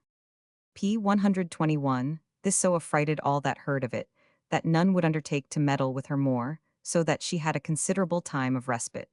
But she now began to be more admired than before, being discovered to be enceinte. The people could not tell what to think, or who could be the father. While people were generally passing their verdict on Agatha, she was once taken and brought before a justice, and amongst other questions was asked whether she was enceinte. She acknowledged it, nay, further, that the father was no mortal wight. The justice gave no credit to what she said, as looking on her as an ignorant, seduced woman, and so asked her what bail she could produce, intending to defer the business until she was delivered. In this very nick of time, two P-122 gentlemen, as they appeared by their habits, voluntarily proffered themselves, but as soon as accepted for bail, vanished. However, Agatha had permission to go home. In course of time was born Mother Shipton, which proved the conclusion of her miserable life. But her entry into the world was such a terror to all that beheld her, that several credible persons then presented have several times confessed that they have never beheld the like. Such strange and horrible noises, that the persons about her could scarcely find so much courage in themselves as to continue in the place where she was. Much less when they beheld the strange and unparalleled physiognomy of the child, which was so misshapen, that it is altogether impossible to express it. P. 123 fully in words, or the most ingenious to describe her in colors, though many persons of eminent qualifications in that art have often attempted it, but without success. Therefore, according to the best observations of her, take this true, though not full, account of her features and body. She was of an indifferent height, but very morose and big-boned.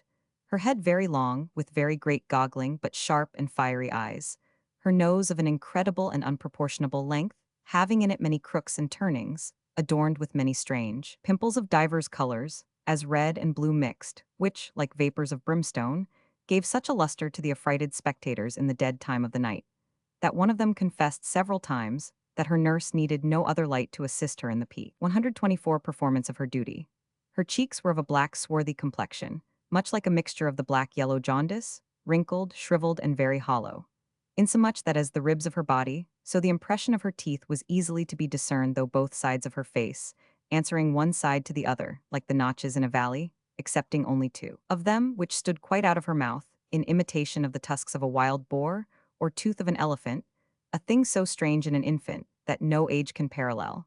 Her chin was of the same complexion as her face, turning up her mouth, and shrieks being heard from an unknown cause, as if there had been more than an ordinary correspondence between her teeth and it. Her neck was so strangely distorted, that her right shoulder was P-125 forced to be a supporter to her hood, it being propped up by her chin, so that the right side of her body stood lower than her left, like the reeling of a ship that sails with a side wind.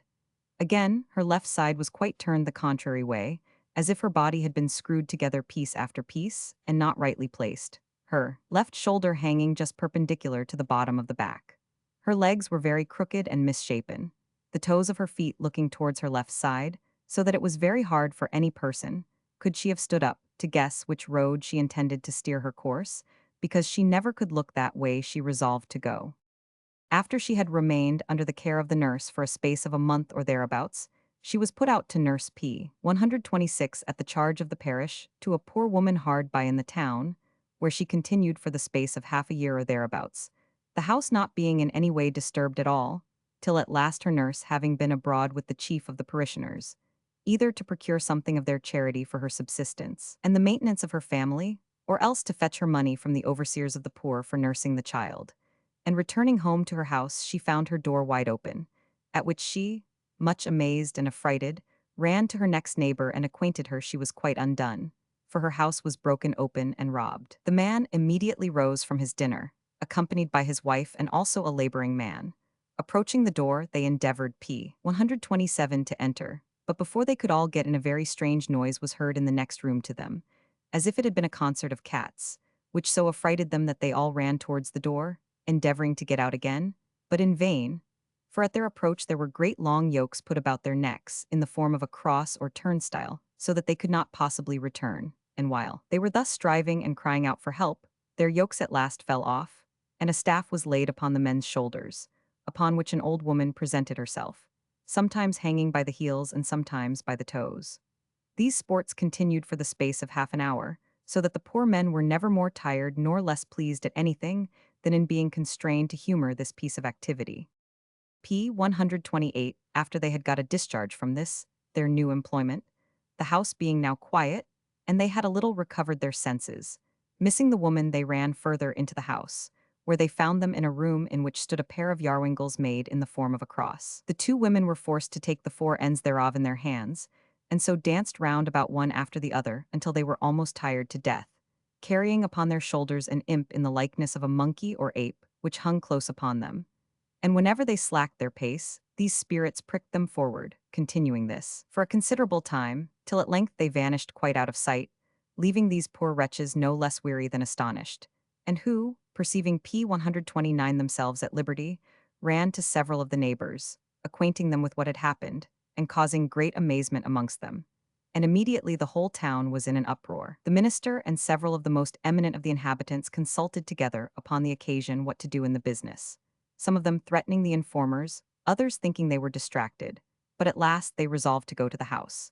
Yet when they came near there arose a dispute who should first enter, which at last was agreed upon, and the parson, with his congregation attending him in the rear, entered the door quivering and shaking, whereupon there was suddenly a noise like treading of people on stones, though the house had no other but an earthen floor, and P130 very sweet musical harmony of several notes was heard, and all presently vanished again.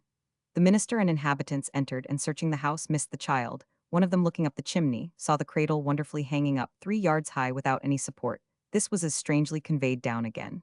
They encouraged the nurse, left her in the house, though affrighted, and departed. Mother Shipton's nurse was, after this, sometimes in great perplexity, not knowing what was become of her for days together. But when she was in her greatest scare after her, she saw her oftentimes drop suddenly through the roof of the house.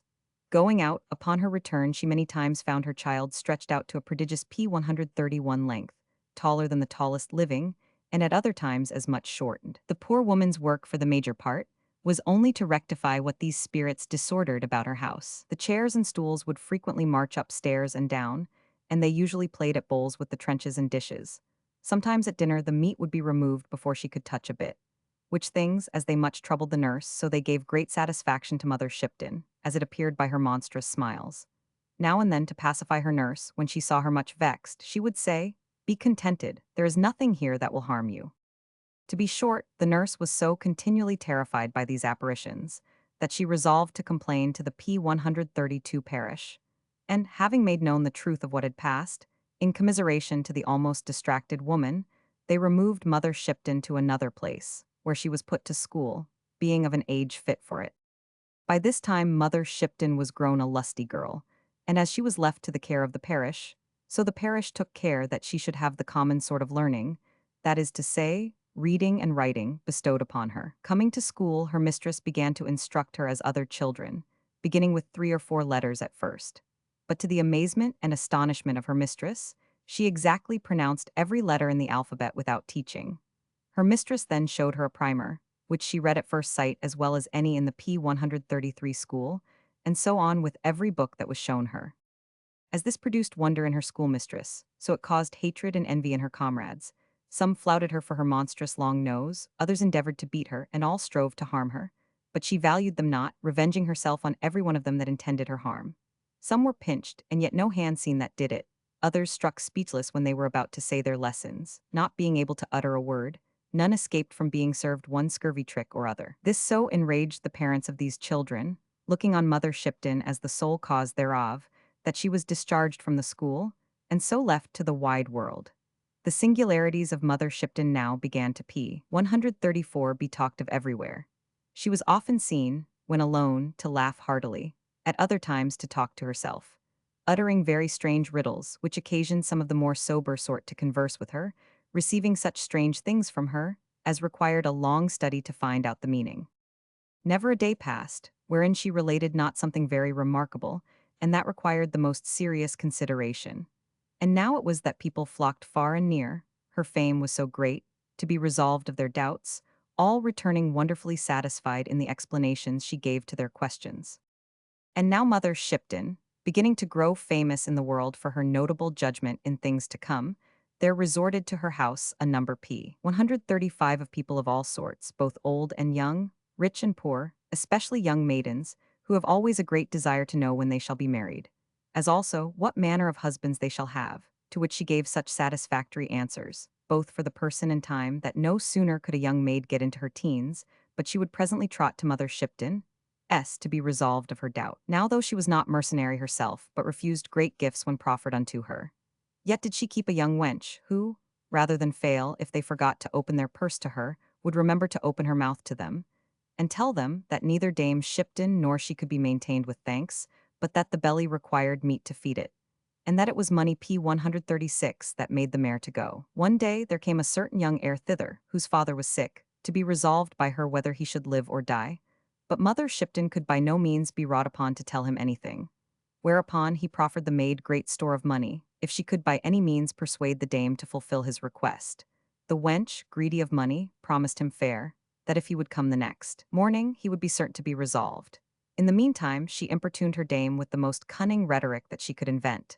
But she was deaf to all entreaties, and would by no means be induced thereto, whereupon the wench resolved with herself, rather than lose the money, to give him an answer of her own invention. When the next P137 morning came, she performed her part in these words. The grave provided hath a room. Prepare for death, thy hour is come. The young gentleman, having received this answer, went away very joyful, hoping presently to reap the golden crop which his father had sown, and to be in an instant possessor of all his vast estate. But the sequel proved quite contrary, for by the time he came home, great hopes of amendment appeared in his father, who each day grew better and better, so that in a short time he became perfectly well. This unexpected recovery of the old man struck such a damp into the young heir, that he presently took to his bed, fell extremely ill, and in a short time grew so much P138 worse that all the symptoms of a dying man appeared in him. The old man, having no more children, was very desirous of his life, and to know whether he should recover, he sent to Mother Shipton, who, knowing by her art what her maid had done, severely chid her for the same, threatening to turn her out of her service. In the meantime, the messenger was come to her house, who, having delivered his errand, returned back with this answer. For others' death who do gape out, their own, unlooked for, comes about. The old man, having received this answer, was much troubled, thinking his own death predicted thereby, not imagining what his son had done. But he was soon quieted of that suspicion, P139, for within 2 days the young man died, when a servant, who knew the circumstance, informed him of the truth of the whole matter. At divers other times, when persons of quality came to visit her, she delivered the following prophecies. Before the Ouse Bridge and Trinity Church meets, they shall build it in the day, and it shall fall in the night, until they get the highest stone of Trinity Church the lowest stone of Ouse Bridge. This came to pass, for Trinity Steeple in York was blown down with a tempest, and Ouse Bridge broken down with a flood, and what they did in the daytime in repairing the bridge fell down in the night, till at last they laid the highest stone of the steeple for the foundation of the bridge. P140, a time shall happen when a ship shall come sailing up the Thames, till it comes against London, and the master of the ship will ask the captain why he weeps, since he has made so good a voyage. And he will say, and what a good city this was, none in the world comparable to it, and now there's scarce a house left that can let us drink for our money. These last words were sadly verified after the dreadful fire of London in 1666, when there was not a house left along the Thames side from the Tower to the Temple. About this time, some differences arising betwixt King Henry VIII and the French king, great preparations for war were made in England, the drums beating in every county to summon voluntary valor to express itself in P141 defense of their king and country. Many heroic spirits who made honor their aim, not dreading dangers, now came forward, and indeed, so many appeared under Mar's banner that he who was furnished with limbs and an estate, and declined the service, was called a coward. There was then living in the north a young heir, who was newly come to his estate, one whose tongue was all fire, and his heart all ice, who would kill thousands by his words, but durst not venture to do anything in deeds, this gallant being by some of his equals pricked on to make his appearance in the field of Mars, and not to lie sleeping at home, when fame summoned him forth to action, knew not what to do in this case. Loath was he to lose his loved life, and yet the aspersion of a coward, even to a coward P142 himself, is of all things most odious. He therefore promised that none should be more willing than he to spend his blood in the quarrel of that country, from whence he received his dear life. But yet he resolved within himself not to set one step forward in that path of danger till he had first consulted with Mother Shipton concerning what success he should have in his journey. If it was bad, he resolved by a feigned sickness to evade it, thinking it no good policy for a man to part with that life in an instant, which with great cost and care had been many years in bringing up. Hereupon he hastened to our northern prophetess, acquainted her with his condition, and very earnestly desired of her, as she to whom nothing was hid, that she would unfold to him whether P143 good or bad fortune should be his attendant in this his expedition. Mother Shipton, though she perceived his sheepish courage to be very unanswerable to that of a soldier, yet foreknowing what would come to pass, returned him the following answer, which without more ado, fully satisfied him to proceed, and performed what he had promised. When the English lion shall set his paw on the Gallic shore, then shall the lilies begin to drop for fear. There shall be much weeping and wailing amongst the ladies of that country, because the princely eagle shall join with the lion, to tread down all that shall oppose them. And though many sagittaries shall appear in defense of the lilies, yet shall they not prevail, because the dull animal of the north shall, p. 144, be put to confusion, and though it be his will, yet shall cause great shame unto them. Now shall the mitred peacock first begin to plume, whose train shall make a great show in the world for a time, but shall afterwards vanish away, and his honor come to nothing, which shall take its end at Kingston. Explanation. By the English lion was meant the King of England, and by setting his paw on the Gallic shore, the landing of his army in France. By the lily beginning to drop for fear, was signified the great trouble and perplexity of the French, the lilies being the arms of France. The weeping and wailing amongst the ladies of that p. 145 country denotes the miseries and destruction incident to war. By the princely eagle joining with the lion and treading down all that shall oppose them, is meant the German emperor, whose arms were the eagle, who joined in amity with King Henry and served him in his wars. By the sagittaries that appeared in defense of the lilies, were meant the French cavalry, the chief strength of France, consisting of horsemen, who appeared like sagittaries, that is to say, half men and half horses, and whereas it was said, yet they should not prevail, it fell out so accordingly. For notwithstanding all the opposition of the French armies, King Henry proceeded on vigorously, conquering and taking several towns of importance. But to come to that which most nearly concerns the p. 146 matter, viz., the success of our young heir in his expedition, which was hinted forth unto him in these words. Because the dull animal of the north shall put them to confusion, and though it be against his will, yet shall cause great shame unto them. By the dull animal of the north was meant this freshwater soldier, who, according to the prophecy, put the Frenchmen to confusion and great shame, for passing the seas with King Henry being mounted on a stately horse, as both armies confronted each other, he being at the head of the battle, just before the charge somebody striking his horse, he carried him upon the enemy with such violence, as put their front in some disorder, which being perceived by our men, they presently so seconded him that the French ran away, leaving p. 147 the English a glorious victory, purchased with little cost. By this means was Mother Shipton's predictions fulfilled, to the disgrace of the French, and great praise to the young gallant. For the rest of the prophecy, the interpretation runs thus. By the mitred peacock was intended Cardinal Wolsey, signified by that bird, because of his great pride, who, being but a poor butcher's son of Ipswich in Suffolk, grew to such a height that he thought himself superior to the chief nobles of the land, living in such splendor as not to be paralleled, according to the new prophecy, whose train shall make a great show in the world.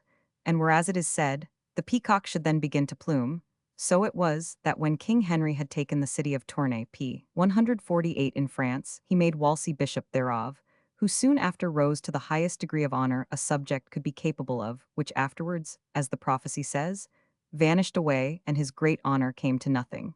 And lastly, whereas it said, he should have his end at Kingston, the cardinal being told of this prophecy, would never pass through the town of Kingston, though lying directly in the road from his own house to the court, but afterwards being arrested for high treason by the Earl of Northumberland, and Sir Anthony Kingston, the lieutenant of the Tower, sent unto him, his very name, remembering the prophecy, struck such a terror to his heart that he soon after expired. Mother Shipton had now got a name far and near for a cunning woman, or p. 149 a woman of foresight, that her words were counted oracles. Nor was she visited only by private persons, but advised with by people of the greatest quality, among which number at that time was Cardinal Wolsey.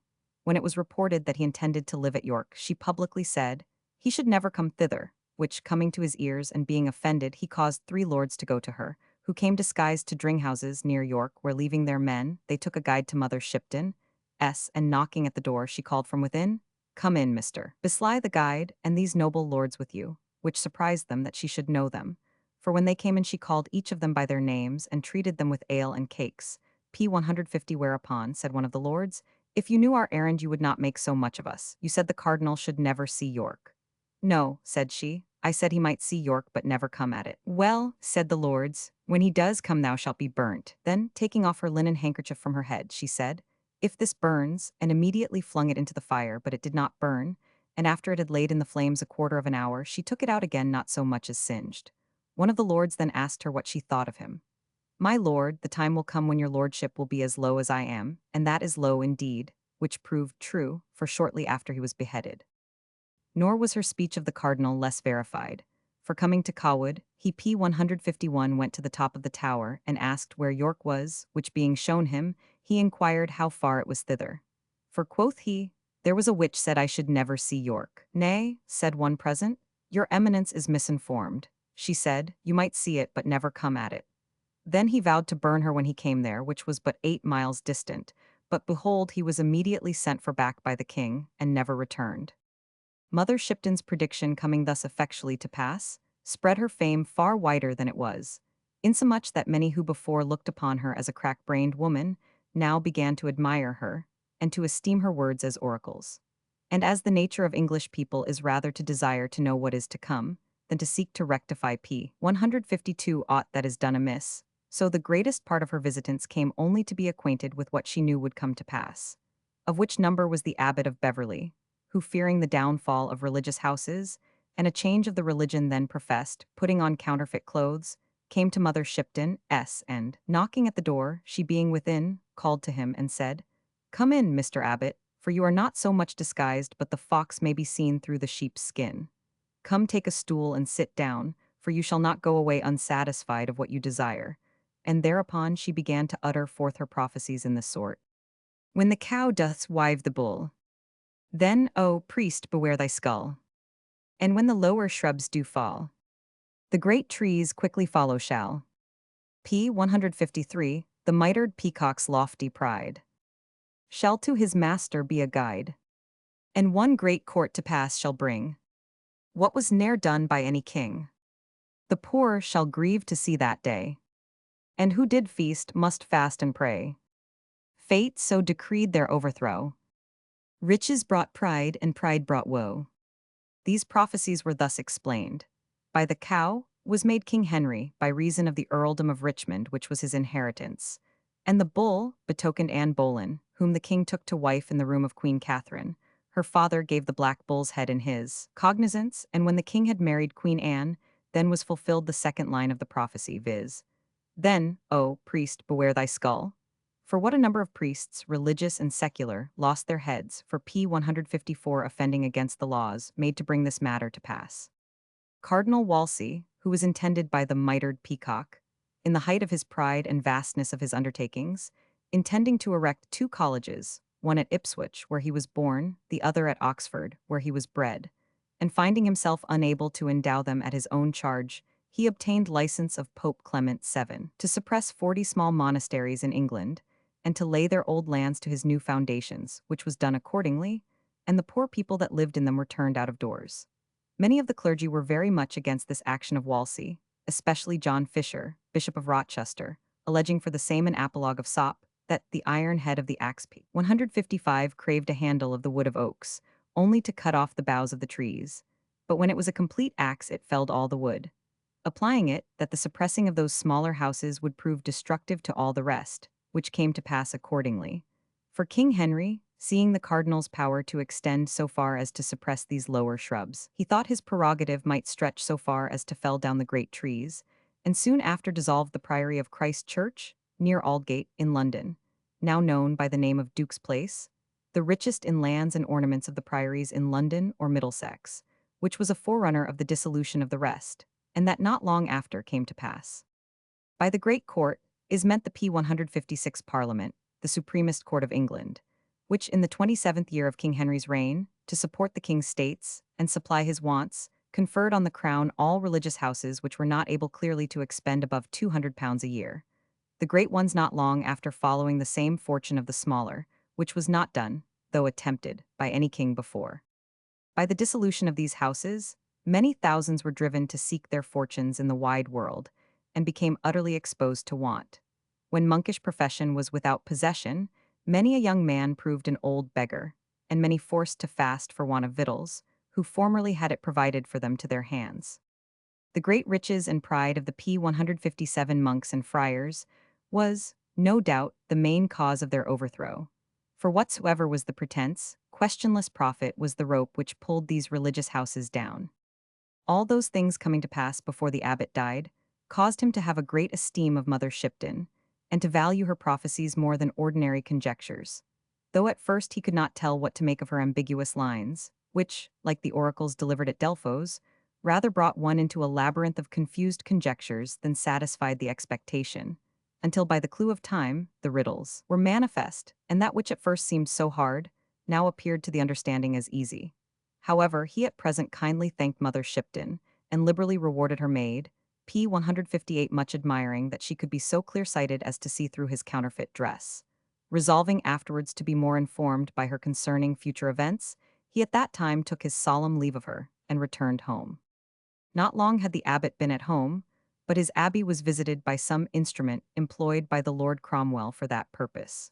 He who knew what was intended by this compliment thought it not safe to strive against the stream, and therefore quietly surrendered his monastery into the king's hands. And now perceiving Mother Shipton's prophecies plainly fulfilled in the downfall of those houses, which were judged to be impregnable against all the assaults of malice and time, considering the strange p. 159 revolution of so short a space, he was very desirous to be more fully informed of the future. In this resolution, he repairs again to Mother Shipton, whom he now accosts more familiarly than he did before, making himself plainly known unto her, telling her that as what she had formerly spoken he had found to be true in the event, so his judgment persuaded him she was not ignorant of those things which were in the future to ensue, and therefore desired she would not be nice in imparting her foreknowledge to him, for which great favor, though it were more than his deserts could command, yet should there never in him be wanting a grateful tongue to acknowledge, and a grateful heart to be thankful unto her, for so great a favor.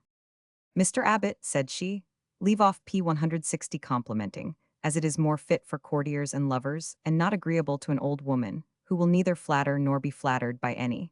And for what you came about, I shall not be squeamish to fulfill your request. Let me therefore desire you to lend me your attention. And thereupon, after some short pause, she thus began. A prince that never shall be born shall make the shaved heads forlorn. Then shall commons rise in arms, and woman's malice cause much harms. These lines being prophecies of the actions in King Edward's reign, for the reader's benefit we will unfold the meaning of them by themselves, that we may not too much burden his memory, but by variety add a pleasure to the reading of them. By the prince that never shall be p. 161 born, is meant King Edward VI, of whom all reports agree that he was not naturally delivered into the world, but that his mother's body was opened for his birth, that she died of the operation the 4th day following, and by shaved heads is understood the monks, friars, etc., who are said to become forlorn. The Reformation beginning with the commencement of King Edward's reign. King Edward set out certain injunctions for the reformation of religion. As the commissioners passed to divers places for the establishing of them, much scorn was passed upon them, and the farther they went from London, as the people were more uncivil, so did they the more rise into insolence and contempt. For in Cornwall the commons flocked together, having killed p. 162, one of the commissioners, and although justice was done upon the offenders, the principal of them being executed in several places, yet could not their boldness be beaten down by that severity, but that the mischief spread farther. In Wiltshire and Somersetshire, where the people, supposing that a commonwealth could not stand without commons, beat down enclosures and laid parks and fields bare. The like commotions followed in Suffolk, Hampshire, Kent, Gloucestershire, Warwickshire, and Rutlandshire, but the greatest of all was in Devonshire and Norfolk. A virtuous lady then shall die, for being raised up too high. Her death shall cause another's joy, who shall the kingdom much annoy. Mitres shall rise, mitres come down, and streams of blood shall Smithfield drown. p. 163, England shall join in league with Spain, which some to hinder strive in vain. The lioness from life retires, and pontifical priest expires. The Lady Jane Grey, assuming the title of queen upon her, for her offense lost her head. This Lady Jane was a woman of most rare and incomparable perfections, for besides her excellent beauty, she was the mirror of her time for religion and education, in the knowledge of the liberal sciences and skill in languages, and far exceeded all of her sex in years. The death of the Lady Jane was supposed to be a rejoicing to Queen Mary, and who, by restoring popery, and the persecutions that the professors of the gospel suffered in her time, is said to bring the kingdom to much annoy. By the miters are meant the P164 bishops, who in the change of religion found great change, very few keeping their seats wherein they had been seated by King Edward VI. Great was the number of martyrs burned in Smithfield in this queen's reign, under the bloody hands of Bonner, Bishop of London, and Dr. Story, Dean of St. Paul's, the first persecuting by wholesale, the second by retail. The names of all those who in this place thus testified their faith by the loss of their lives would be too long here to recite. The chief of them were Mr. John Rogers, Mr. John Bradford, Mr. Robert Glover, etc. Queen Mary intended to match herself with Philip, King of Spain. The news thereof of being spread amongst the people was by them ill resented, as dreading to be under the yoke of a P165 stranger. But all to no purpose, for soon afterwards they were married, to the mortification of the English. By the lioness is meant Queen Mary, who having reigned 5 years and some odd months, died of a dropsy. The pontifical priest signifies Cardinal Pole, who expired within a few hours after the death of Queen Mary. This prelate was of princely extraction, his mother, Margaret, being daughter to George, Duke of Clarence. When he was young, he was brought up together with Queen Mary, and being a zealous Catholic during King Edward's reign, suffered a voluntary exile for the same. When the marriage between Prince Philip and Queen Mary was made up, he returned into England and was made Archbishop of Canterbury, but was more moderate than P166, some of his fellow bishops, having a favorable inclination towards the Protestants. The lion fierce being dead and gone, a maiden queen shall reign anon. The papal power shall bear no sway. Rome's creed shall hence be swept away. The western monarch's wooden horses shall be destroyed by the Drake's forces. More wonders yet, a widowed queen in England shall be headless seen. The harp shall give a better sound. An earl without a head be found. Soon after shall the English rose. Unto a male her place dispose. These lines, being a prophecy of the most remarkable actions during the reign of Queen Elizabeth, are to be interpreted after this manner.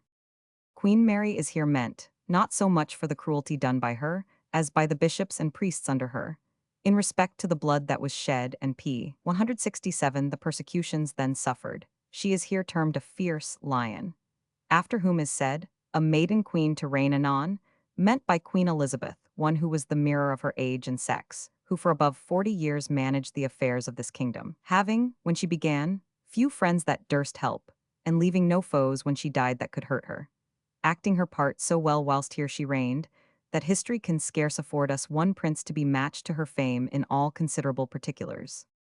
Soon after the Queen coming to the crown, a parliament began at Westminster, wherein the laws of King Henry VIII against the See of Rome were renewed, and those of King Edward VI in favor of the Protestants revived, and the laws by Queen Mary made against them repealed. P. 168 Uniformity of prayer and administration of sacrament were enacted, and the Queen acknowledged to be the only and supreme governor of her kingdom.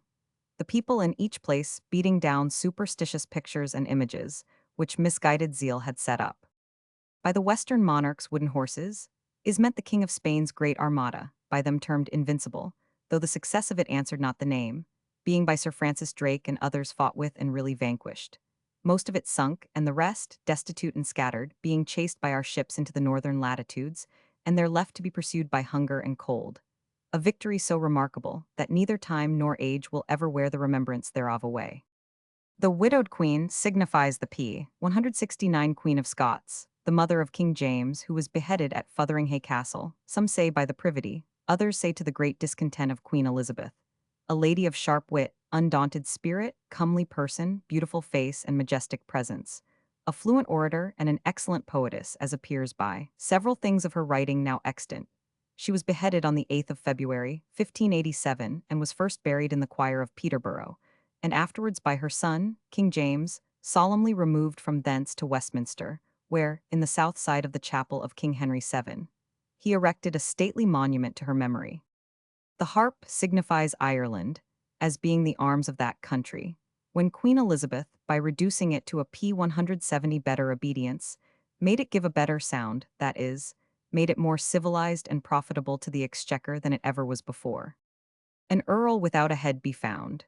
This was spoken of the Earl of Essex, one who was the favorite of the Queen and darling of the people, two things which seldom come together, and yet could not both of them protect him from the scaffold, but thereon he lost his head. By the English rose is meant Queen Elizabeth, as we said before, by whose death the right and title to the crown came to James VI, King of Scotland, as lineally descended from Margaret, eldest daughter to King Henry VII, the male issue failing by the death of Queen Elizabeth. And here is to be remembered the policy of King P. 171 Henry VII, who having two daughters, married the eldest of them to the King of Scotland, and the youngest to the King of France, that if his male issue should happen to fail, as it afterwards did, then Scotland might wait upon England as the greater kingdom, and not England upon France as the lesser. Besides, there was an old prophecy which intimated King James coming to the English crown, for when King Edward I harassed Scotland, amongst other things he brought from thence their royal chair, still preserved at the Abbey in Westminster, upon which chair these verses were written. If fates go right, where'er this chair is pight, the regal race of Scots shall rule that place, which by the coronation of King James there performed, made good the words of the prophecy. P. 172, the Northern Lion over Tweed. The maiden queen shall then succeed, and join in one, two mighty states. Janus then shall shut his gates. Hell's power by a fatal blow shall seek the land to overthrow, which by mistake shall be reversed, and heads from shoulders be dispersed. The British olive next shall twine in marriage with the German vine. Next follows the remarkable actions of King James's reign, predicted in the foregoing lines, which may be thus explained. By the Northern Lion is meant King James, and by the maiden queen, Queen Elizabeth, whom King James, being King of Scotland, succeeded to the English crown, joining thereby the two nations of England and Scotland, which had often been attempted before. The lines Hell's power, etc., have P. 173 reference to the gunpowder plot, which was planned to blow up the Parliament House with gunpowder, king, princes, peers, bishops, judges, knights, and burgesses being all designed to destruction. To bring the purpose about, a vault was hired under the Parliament House, wherein were stowed 36 barrels of gunpowder, with several iron bars, to make the force of the fire more effectual, all which were covered with billets and coals. The 5th of November, the day of Parliament first sitting, was the time appointed to put this design in execution, but Providence had ordered it otherwise, that those who intended mischief should taste the effects of it. In the evening before, Lord Monteagle received a strange letter from an unknown hand, without date or name to it, and which, when it was opened, p. 174 was even still sealed. The letter being communicated to the king, he commanded the rooms under the Parliament House to be searched, where the mystery of iniquity was quickly discovered. Some of the traitors were taken in London, others in the country. The hands of justice overtaking them, they became its examples, and tasted of that cup which they intended others should have drunk of. By the British olive is meant the Lady Elizabeth, daughter of King James, and by the German vine, the most illustrious Prince Frederick, Count Palatine of the Rhine. This Lady Elizabeth was enriched with all the endowments of both body and mind which make to the completing of a princess, most dearly beloved of the English, as one that deserved well of P. 175 all. They were married with great solemnity at Westminster, February 14, 1602. Mother Shipton, having proceeded thus far with her prophecies, broke up abruptly with a deep sigh, the tears trickling down her cheeks, accompanied by a wringing of her hands, as if some extraordinary mischance had befallen her. The abbot wondered greatly what should be the cause of this sudden alteration, having observed all along before a settled composedness in her countenance, and now to break out in such exclamations. He therefore said unto her, Mother Shipton, it is more than some extraordinary matter which hath made you break out into this sudden passion, and if it may not be troublesome unto you, I shall desire that, as hitherto you have not been scrupulous in revealing p. 176 those secrets unto me, which have wrought in me both wonder and amazement, so that you will not so abruptly break off as to leave me in suspense of the cause of your sorrow. Ah, Mr. Abbot, said she, who can with dry eyes repeat what must next ensue, or but think upon it without a heart full of agony? To see virtue trampled on, and vice exalted, beggars on horseback, and princes on foot, the innocent condemned, and the bloodthirsty go scot-free. But since my promise binds me to fulfill your request, I shall proceed from where I left off. The crown then fits the white king's head, who with the lilies soon shall wed. Then shall a peasant's bloody knife deprive a great man of his life. Forth from the north shall mischief blow, an English hob shall add thereto.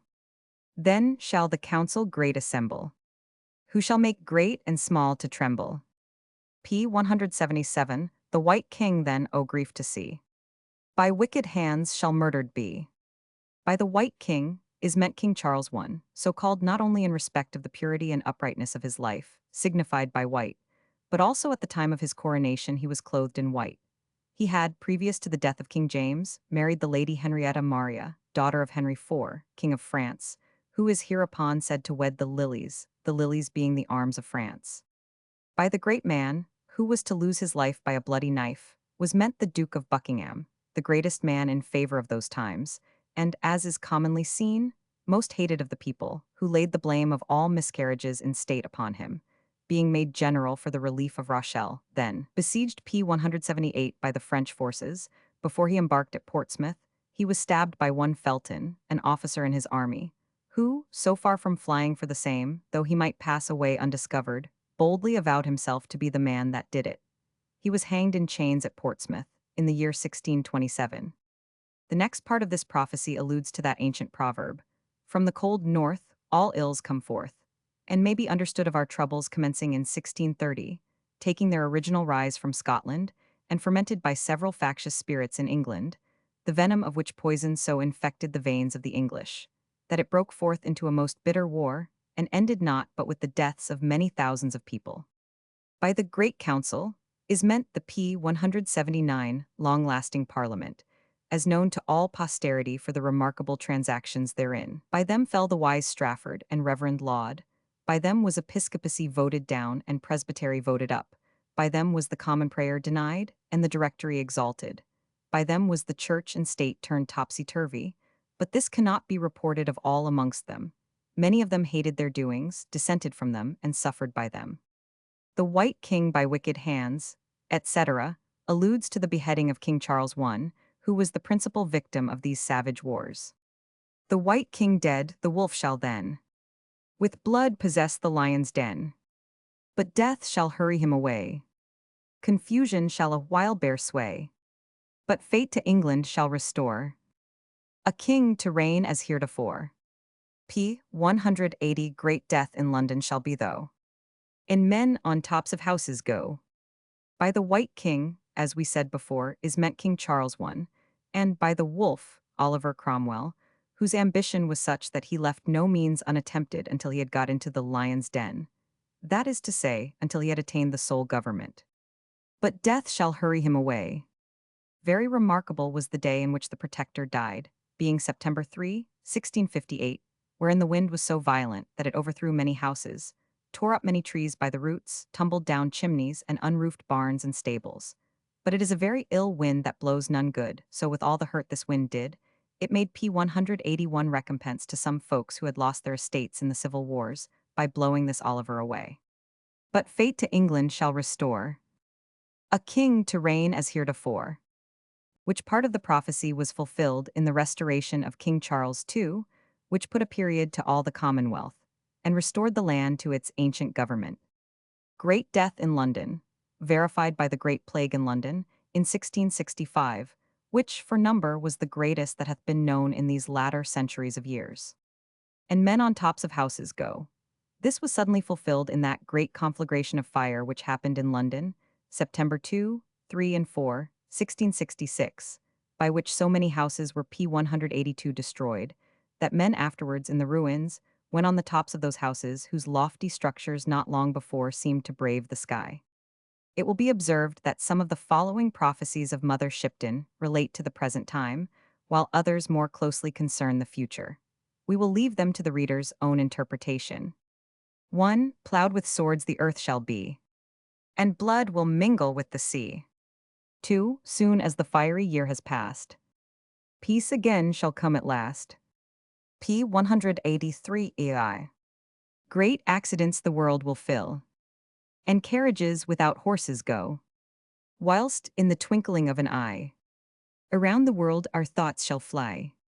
4. In England now will come to pass a house that shall be built of glass.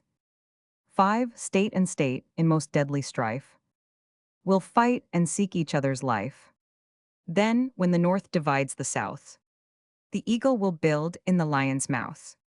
6. 3 tyrant rulers France shall see, and each of a different dynasty. But when the greater fight be done, France and England shall be as one. 7. In the water shall iron float, the same as now a wooden boat. More wonders still shall water do, and England yet admit a Jew. p. 184 vi. Gold and riches will be shown, in a land that's not now known. 9. Under rivers man shall walk, shall ride, shall sleep, and shall talk. 10. A river and a town shall be on fire. The following remarkable prophecy, which is known as Mother Shipton's Prophecies, was first published in 1448 and republished in 1641. It will be seen that the events it predicts have come to pass, except that contained in the last 2 lines, which is still in the future.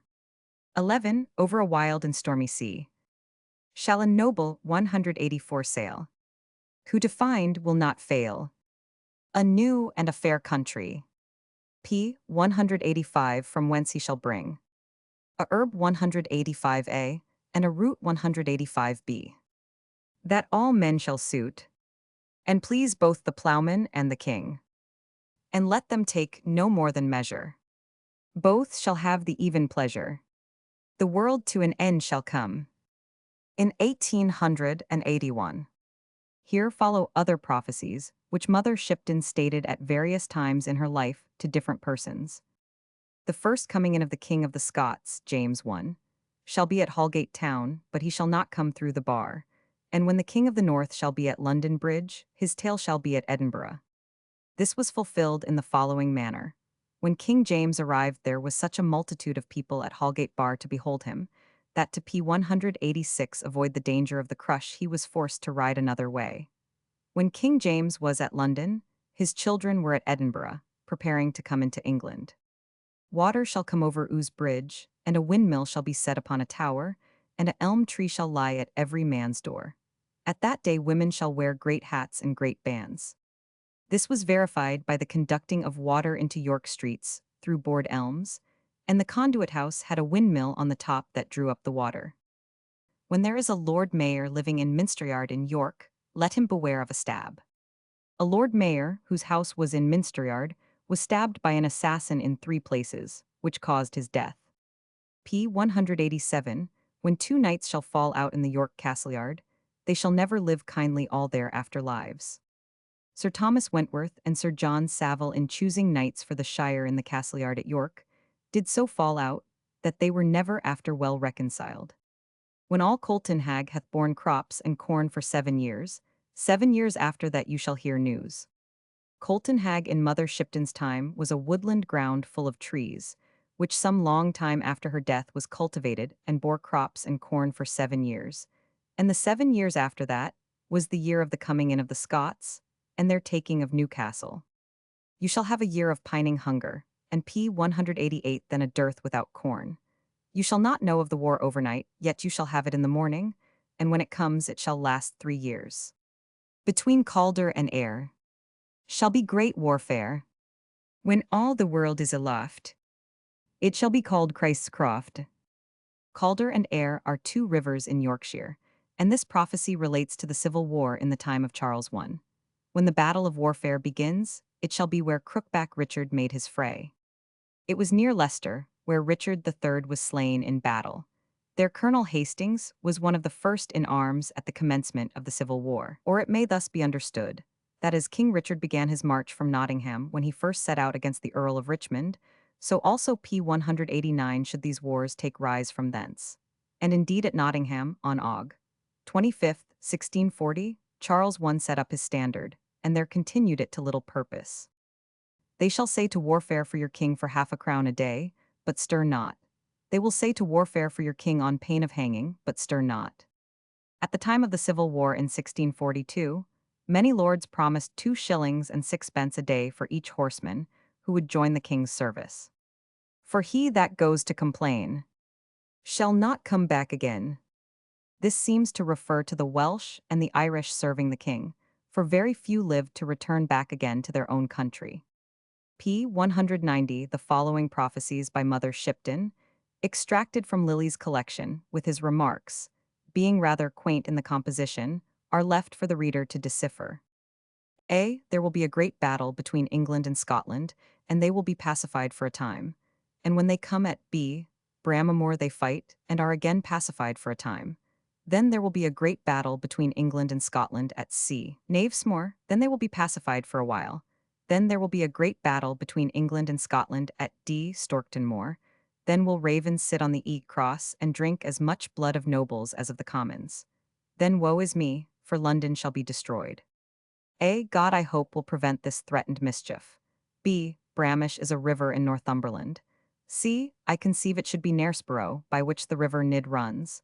D. P. 191 Storkton I conceive mistaken for Stainmore, in Richmondshire. E. It is to be noted and admired, that this cross in the north in Mother Shipton's days was a tall stone cross which ever since hath been by degrees sinking into the ground, and is now, 1640, sunk so low, that a raven may sit upon the top of it and reach her bill to the ground.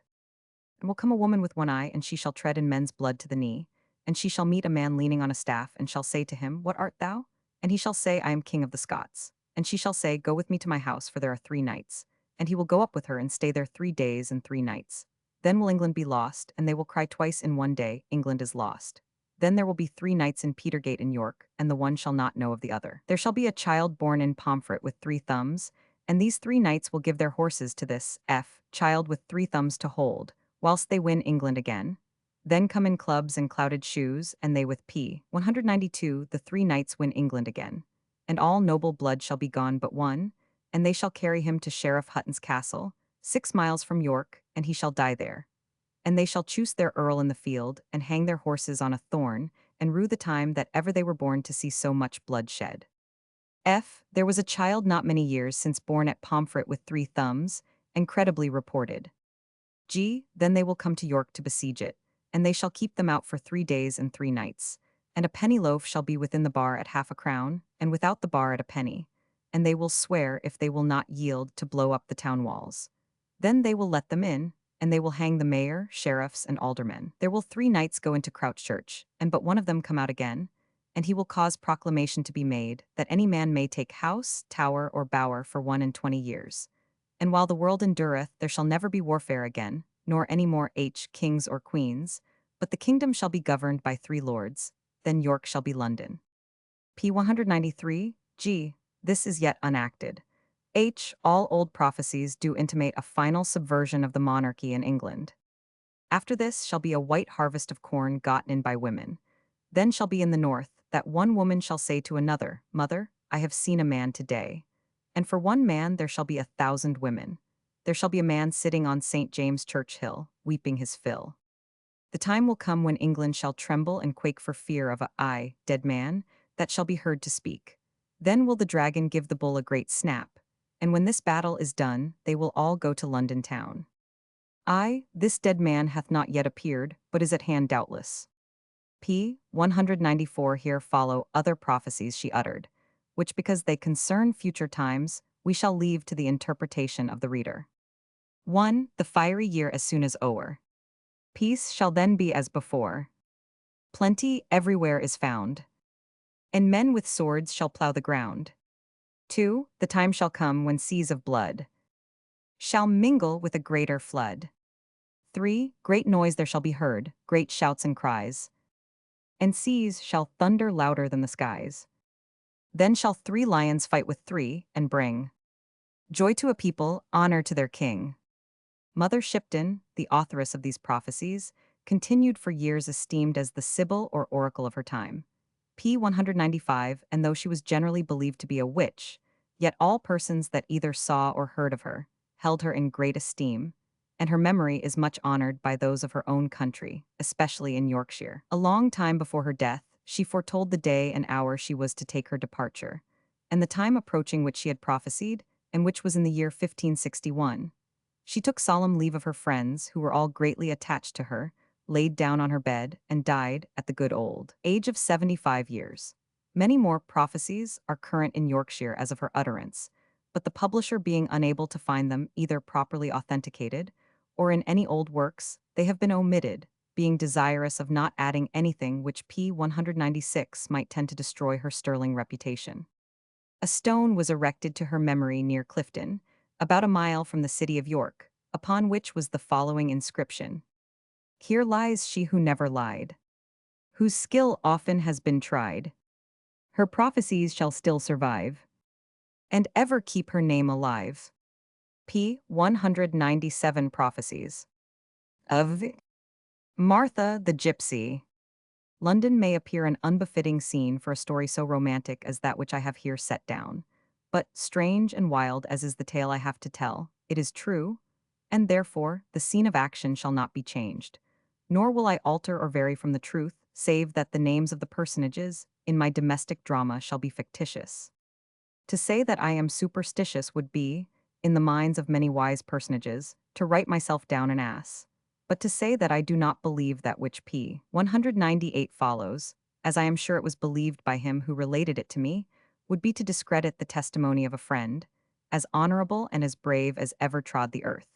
He has been snatched from the world, of which he was a bright ornament, and has left more than his sweet suffering widow and his orphan children affectionately to deplore his loss. It is, I find, right and judicious most carefully and publicly to disavow a belief in supernatural visitings. But it will be long before I become either so wise or so bold as to make any such unqualified declaration. I am not weak enough to imagine myself surrounded by spirits and phantoms, or jostling through a crowd of specters, as I walk the streets.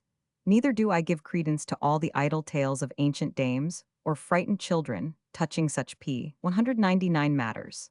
But when I breathe the air and see the grass grow under my feet, I cannot but feel that he who gives me ability to inhale the one and stand erect upon the other has also the power to use for special purposes such means and agency, as in his wisdom he may see fit, and which, in point of fact, are not more incomprehensible to us than the very simplest effects which we every day witness, arising from unknown causes. Philosophers may pour, and in the might of their littleness, and the erudition of their ignorance develop and disclose, argue and discuss. But when the sage, who sneers at the possibility of ghosts, will explain to me the doctrine of attraction and gravitation, or tell me why the wind blows, why the tides ebb and flow, or why the light P200 shines, effects perceptible to all men, then will I admit the justice of his incredulity. Then will I join the ranks of the incredulous. However, a truce with my views and reflections. Proceed we to the narrative. In the vicinity of Bedford Square lived a respectable and honest man, whose name the reader will be pleased to consider Harding. He married early. His wife was an exemplary woman, and his son and daughter were grown to that companionable age, at which children repay, with their society and accomplishments, the tender cares which parents bestow upon their offspring in their early infancy. Mr. Harding held a responsible and respectable situation under the government, in Somerset House. His income was adequate to his wants and wishes.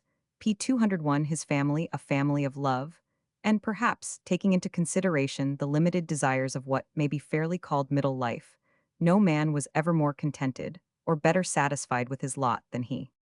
Maria Harding, his daughter, was a modest, unassuming, and interesting girl, full of feeling and gentleness.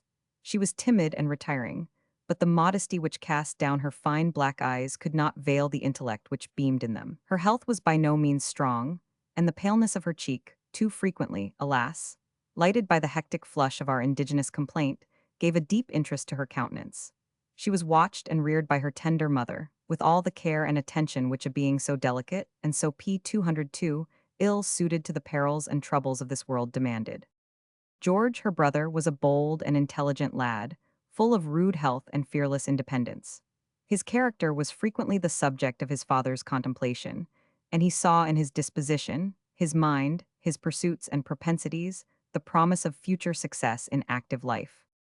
With these children, possessing as they did the most enviable characteristics of their respective sexes, Mr. and Mrs. Harding, with thankfulness to Providence, acknowledged their happiness, and their perfect satisfaction with the portion assigned to them in this transitory world.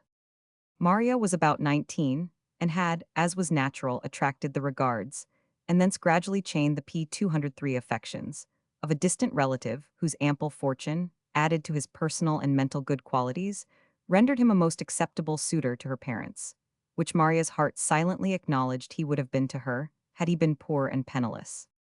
The father of this intended husband of Maria was a man of importance, possessing much personal interest, through which George, the brother of his intended daughter-in-law, was to be placed in that diplomatic seminary in Downing Street, whence in due time he was to rise through all the grades of office, which, with his peculiar talents, his friends, and especially his mother, was convinced he would so ably fill, and at last turn out an ambassador. The parents, however, of young Langdale and of Maria Harding were agreed, p. 204, that there was no necessity for hastening the alliance between their families, seeing that the united ages of the couple did not exceed 39 years, and seeing, moreover still, that Mrs. Langdale, who was little more than 36 years of age herself, had reasons, which she also meant to be private, for seeking to delay as much as possible a ceremony, the result of which, in all probability, would confer upon her, somewhat too early in life to be agreeable to a lady of her habits and propensities, the formidable title of grandmamma. How curious it is, when one takes up a little bit of society, as a geologist crumbles and twists a bit of earth in his hand, to ascertain its character and quality, to look into the motives and maneuverings of all the persons connected with p. 205 it, the various workings, the indefatigable labors, which all their little minds are undergoing to bring about divers and sundry little points, perfectly unconnected with the great end in view, but which for private and hidden objects each of them is toiling to carry. Nobody, but those who really understood Mrs. Langdale, understood why she so readily acquiesced in the desire of her husband to postpone the marriage for another 12 months. A stranger would have seen only the dutiful wife according with the sensible husband, but I knew her, and knew that there must be something more than met the eye, or the ear, in that sympathy of feeling between her and Mr. Langdale, which was not upon ordinary occasions so evidently displayed.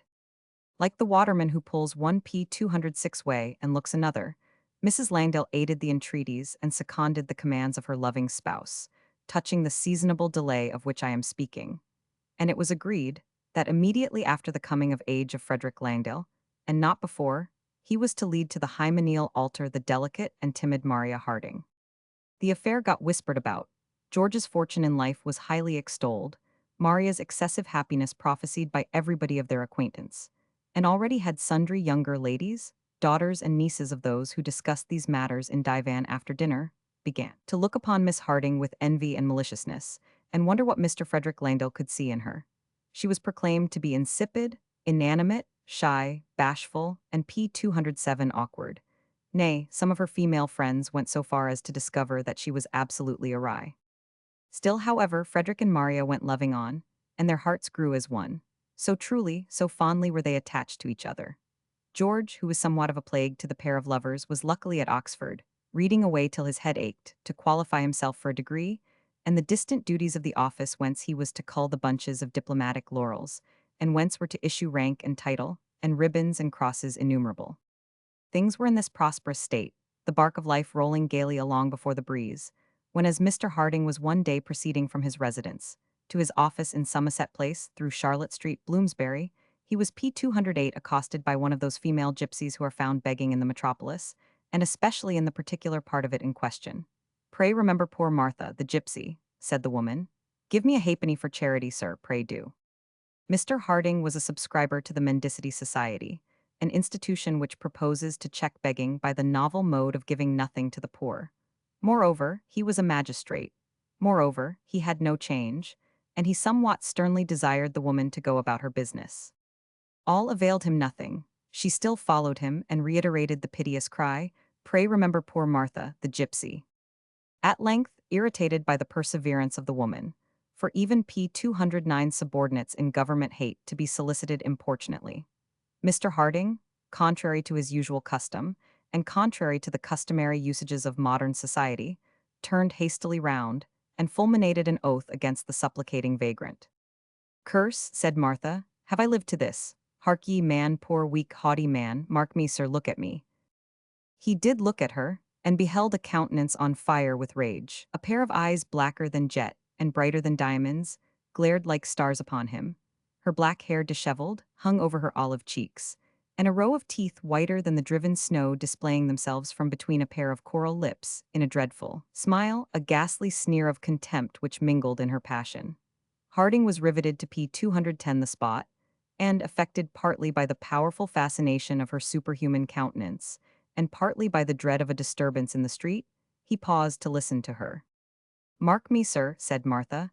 "You and I shall meet again. Thrice shall you see me before you die. My visitings will be dreadful, but the third will be the last." There was a solemnity in this declaration which struck to his very heart, coming too, as it did, only from a vagrant outcast. Passengers were approaching, and wishing, he knew not why, to soothe the ire of the angry woman, he mechanically drew from his pocket some silver, which he tendered to her. "There, my good woman, there," said he, stretching forth his hand. "Good woman," retorted the hag, "P 211 money now? I that have been cursed. 'Tis all too late, proud gentleman, the deed is done, the curse be now on you." Saying which, she huddled her ragged red cloak about her shoulders and hurried from his sight into the deep and dreary recesses of St. Giles's. Harding experienced, as she vanished from his eye, a most extraordinary sensation. He felt grieved that he had spoken so harshly to the poor creature, and returned his shillings to his pocket with regret. Of course, fear of the fulfillment of her predictions did not mingle with any of his feelings on the occasion, and he proceeded to his office in Somerset Place, and performed all the arduous official duties of reading the opposition newspapers, discussing the leading politics of the day, with the head of P 212 another department, and signing his name 3 times before 4 o'clock. Martha the Gypsy, however, although he had pooh-poohed her out of his memory, would ever and anon flash across his mind. Her figure was indelibly stamped upon his recollection, and though, of course, as I before said, a man of his firmness and intellect could care nothing, one way or another, for the maledictions of an ignorant, illiterate gypsy, still his feelings, whence arising I know not, prompted him to call a hackney coach, and proceed en voiture to his house rather than run the risk of again encountering the metropolitan sibyl, under whose forcible denunciation he was actually laboring. There is a period in each day of the lives of married people, at which, I am given to understand, a more than p. 213 ordinarily unreserved communication of facts and feelings takes place, when all the world is shut out, and the two beings, who are in truth, but only one, commune together freely and fully upon the occurrences of the past day. At this period, the else sacred secrets of the drawing-room coterie, and the tellable jokes of the after-dinner convivialist, are mutually interchanged by the fond pair, who, by the barbarous customs of uncivilized Britain, have been separated during part of the preceding evening. Then it is that the husband informs his anxious consort how he has forwarded his worldly views with such a man, how he has carried his point in such a quarter, what he thinks of the talents of one, of the character of another, while the communicative wife gives her views of the same subjects, founded upon what p. 214 she has gathered from the individuals composing the female cabinet, and explains why she thinks he must have been deceived upon this point, or misled upon that. And thus, in recounting, in arguing, in discussing, and descanting, the blended interests of the happy pair are strengthened, their best hopes nourished, and perhaps eventually realized.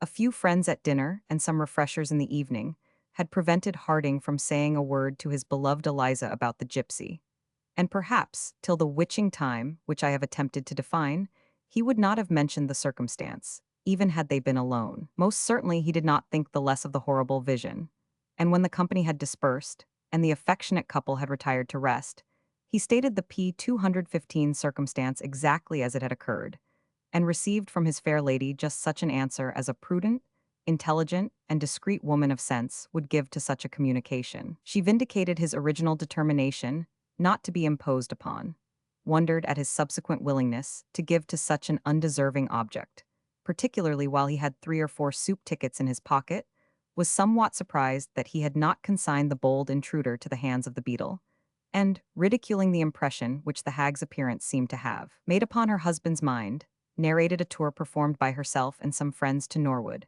when she was a girl, and when one of those very women had told her fortune, not one word of which ever came true, and, in a discussion of some P 216 length, animadverting strongly upon the weakness and impiety of putting faith in the sayings of such idle creatures, she fell fast asleep. Not so Harding. He was restless and worried, and felt that he would give the world to be able to recall the curse which he had rashly uttered against the poor woman. Helpless as she was and in distress, why did his passion conquer his judgment? Why did he add to the bitterness of refusal the sting of malediction? However, it was useless to regret that which was past, and, wearied and mortified with his reflection, he at length followed his better half into that profound slumber, which the length and subject of his harangue had so comfortably ensured her.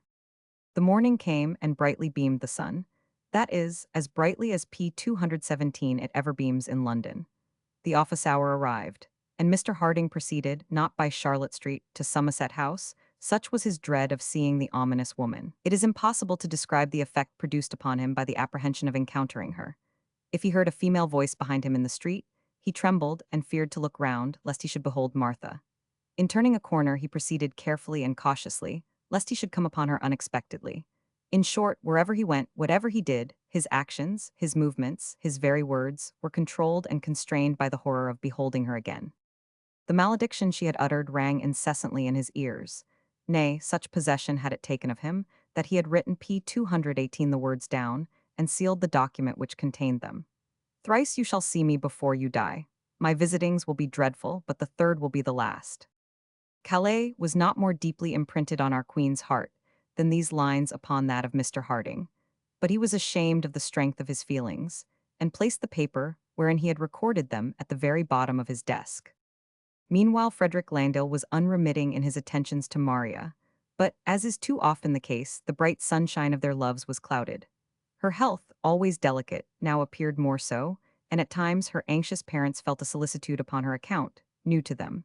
For decided symptoms of consumption had shown themselves, p. 219, which the faculty, although they spoke of them lightly to the fond mother and to the gentle patient, treated with such care and caution, as gave alarm to those who could see the progress of the fatal disease, which was unnoticed by Maria herself, who anticipated parties and pleasure and gaieties in the coming spring, which the doctors thought it but too probable she might never enjoy. That Mr. Langdale's punctilio, or Mrs. Langdale's excessive desire for apparent juvenility, should have induced the postponement of Maria's marriage, was, indeed, a melancholy circumstance. The agitation, the surprise, the hope deferred, which weighed upon the sweet girl's mind, and that doubting dread of something unexpected, which lovers always feel, bore down her spirits and injured her health. Whereas, had the P220 marriage been celebrated, the relief she would have experienced from all her apprehensions, added to the tour of France and Italy, which the happy couple were to make immediately after their union, would have restored her health, while it ensured her happiness. This, however, was not to be. It was now 3 months since poor Mr. Harding's rencontre with Martha, and habit, and time, and constant avocation had conspired to free his mind from the dread she at first inspired. Again he smiled and joked. Again he enjoyed society, and again dared to take the nearest road to Somerset House. Nay, he had so far recovered from the unaccountable terror he had originally felt, that he went to his desk, and selecting the paper wherein he had set down the awful denunciation of the hag, P221 deliberately tore it into bits, and witnessed its destruction in the fire, with something like real satisfaction, and a determination never more to think upon so silly an affair. Frederick Langdale was, as usual with his betrothed, and Mrs. Harding enjoying the egotism of the lovers, for, as I said before, lovers think their conversation the most charming in the world, because they talk of nothing but themselves, when his curricle was driven to the door to convey him to Tattersall's, where his father had commissioned him to look at a horse, or horses, which he intended to purchase. For Frederick was, of all things in the world, the best possible judge of a horse. To this sweeping dictum, pronounced by the young gentleman himself, Mr. Harding, however, was not willing to P222 assent, and therefore, in order to have the full advantage of 2 heads, which, as the proverb says, are better than one, the worthy father-in-law elect proposed accompanying the youth to the auctioneer's yard at Hyde Park Corner, it being one of those few privileged days when the laborers in our public offices make holiday. The proposal was hailed with delight by the young man, who, in order to show due deference to Mr. Harding, gave him the reins, and bowing their adieus to the ladies at the window, away they went, the splendid cattle of Mr. Langdale prancing and curveting, fire flaming from their eyes, and smoke breathing from their nostrils. The charioteer, however, soon found that the horses were somewhat beyond his strength, even putting his skill wholly out of the question, and in P223 turning into Russell Street, proposed surrendering the reins to Frederick. By some misunderstanding of words in the alarm which Harding felt, Frederick did not take the reins which he, perfectly confounded, tendered to him in great agitation. They slipped over the dashing iron between the horse, who thus freed from restraint, reared wildly in the air, and plunging forward, dashed the vehicle against a post, and precipitated Frederick and Harding on the curbstone. The off-horse kicked desperately as the carriage became entangled and impeded, and struck Frederick a desperate blow on the head. Harding, whose right arm and collarbone were broken, raised himself on his left hand and saw Frederick weltering in his blood, apparently lifeless before him. The infuriated animals again plunged P-224 forward with the shattered remnant of the carriage, and as this object was removed from his sight, the wretched father-in-law beheld, looking upon the scene with a fixed and unruffled countenance, Martha the Gypsy. It was doubtful whether the appearance of this horrible vision, coupled as it was with the verification of her prophecy, had not a more dreadful effect upon Mr. Harding than the sad reality before him. He trembled, sickened, fainted, and fell senseless on the ground. Assistance was promptly procured, and the wounded sufferers were carefully removed to their respective dwellings. Frederick Langdale's sufferings were much greater than those of his companion, and, in addition to severe fractures of two of his limbs, the wound P-225 upon his head presented a most terrible appearance, and excited the greatest alarm in his medical attendants. Mr. Harding, whose temperate course of life was greatly advantageous to his case, had suffered comparatively little. A simple fracture of the arm and dislocation of the collarbone, which was the extent of his misfortune, were, by skillful treatment and implicit obedience to professional commands, soon pronounced in a state of improvement. But a wound had been inflicted which no doctor could heal. The conviction that the woman, whose anger he had incurred, had, if not the power of producing evil, at least the power to foretell it, and that he had twice again to see her before the fulfillment of her prophecy, struck deep into his mind. And although he felt himself more at ease, when he had P-226 communicated to Mrs. Harding the fact of having seen the gypsy at the moment of the accident, it was impossible for him to rally from the shock which his nerves had received. It was in vain he had tried to shake off the perpetual apprehension of again beholding her. Frederick Langdale remained for some time in a very precarious state. All visitors were excluded from his room, and a wretched space of 2 months passed, during which his affectionate Maria had never been allowed to see him, nor to write to, nor to hear from him, while her constitution was gradually giving way to the constant operation of solicitude and sorrow. Mr. Harding meanwhile recovered rapidly, but his spirits did not keep pace with his mending health. The dread he felt of quitting his house, the tremor P-227 excited in his breast by a knocking at the door, or the approach of a footstep, lest the intruder should be the basilisk Martha, were not to be described, and the appearance of his poor Maria did not tend to cheer the gloom which hung over him. When at length Frederick was sufficiently recovered to receive visitors, Maria was not sufficiently well to visit him. She was too rapidly sinking into an early grave, and even the physician himself appeared desirous of preparing her parents for the worst, while she, full of the symptomatic prospectiveness of disease, still talked anticipatingly of future happiness, when Frederick would be sufficiently re-established to visit her. At length, however, the doctors suggested a change of air, a suggestion P-228 instantly attended to, but, alas, too late. The weakness of the poor girl was such that upon a trial of her strength it was found inexpedient to attempt her removal. In this terrible state, separated from him whose all she was, did the exemplary patient linger, and life seemed flickering in her flushing cheek, and her eye was sunken, and her parched lip quivered with pain. It was at length agreed that on the following day Frederick Langdale might be permitted to visit her. His varied fractures were reduced, and the wound on the head had assumed a favorable appearance. The carriage was ordered to convey him to the Hardings at 1, and the physicians advised by all means that Maria should be apprised of, and prepared for the meeting the day P-229 previous to its taking place. Those who are parents, and those alone, will be able to understand the tender solicitude, the wary caution with which both her father and mother proceeded in a disclosure, so important as the medical men thought to her recovery, so careful that the coming joy should be imparted gradually to their suffering child, and that all the mischiefs resulting from an abrupt announcement should be avoided. They sat down by her, spoke of Frederick, Maria joined in the conversation, raised herself in her bed. By degrees, hope was excited that she might soon again see him. This hope was gradually improved into certainty. The period at which it might occur spoken of, that period again progressively diminished. The anxious girl caught the whole truth. She knew it. She was conscious P-230 that she would behold him on the morrow. She burst into a flood of tears and sank down upon her pillow. At that moment the bright sun, which was shining in all its splendor, beamed into the room and fell strongly upon her flushed countenance. "Draw down the blind, my love," said Mrs. Harding to her husband. Harding rose and proceeded to the window. A shriek of horror burst from him. "She is there!" exclaimed the agitated man. Who? Cried his astonished wife. She the horrid she. Mrs. Harding ran to the window and beheld, standing on the opposite side of the street, with her eyes fixed attentively on the house, Martha the Gypsy. P. 231. Draw down the blind, my love, and come away. Pray come away, said Mrs. Harding. Harding drew down the blind. What evil is at hand, what misery is impending? Sobbed Harding. A loud scream from his wife, who had returned to the bedside, was the horrid answer to his painful question. Maria was dead. Twice of the thrice he had seen this dreadful fiend in human shape. Each visitation was, as she had foretold, to surpass the preceding ones in its importance of horror. What could surpass this? There, before the afflicted parents, lay their innocent child stretched in the still sleep of death. Neither of them believed it true. It seemed like a dreadful dream. Harding was bewildered, and P. 232 turned from the corpse of his beloved to the window he had just left. Martha was gone, and he heard her singing a wild and joyous air at the other end of the street.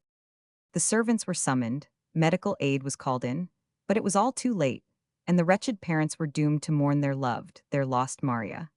George, her fond and affectionate brother, who was at Oxford, hastened from all the academic honors which were awaiting him to follow to the grave his beloved sister. The effect upon Frederick Langdale was most dreadful. It was supposed he would never recover from a shock so great, and at the moment so unexpected.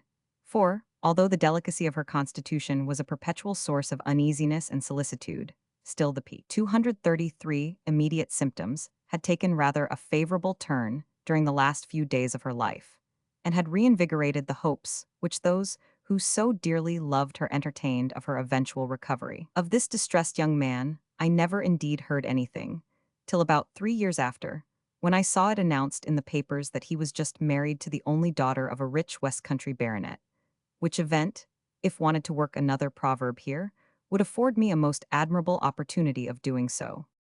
The death of poor Maria, and the dread which her father entertained of the third visitation of Martha, made a complete change in the affairs of the family.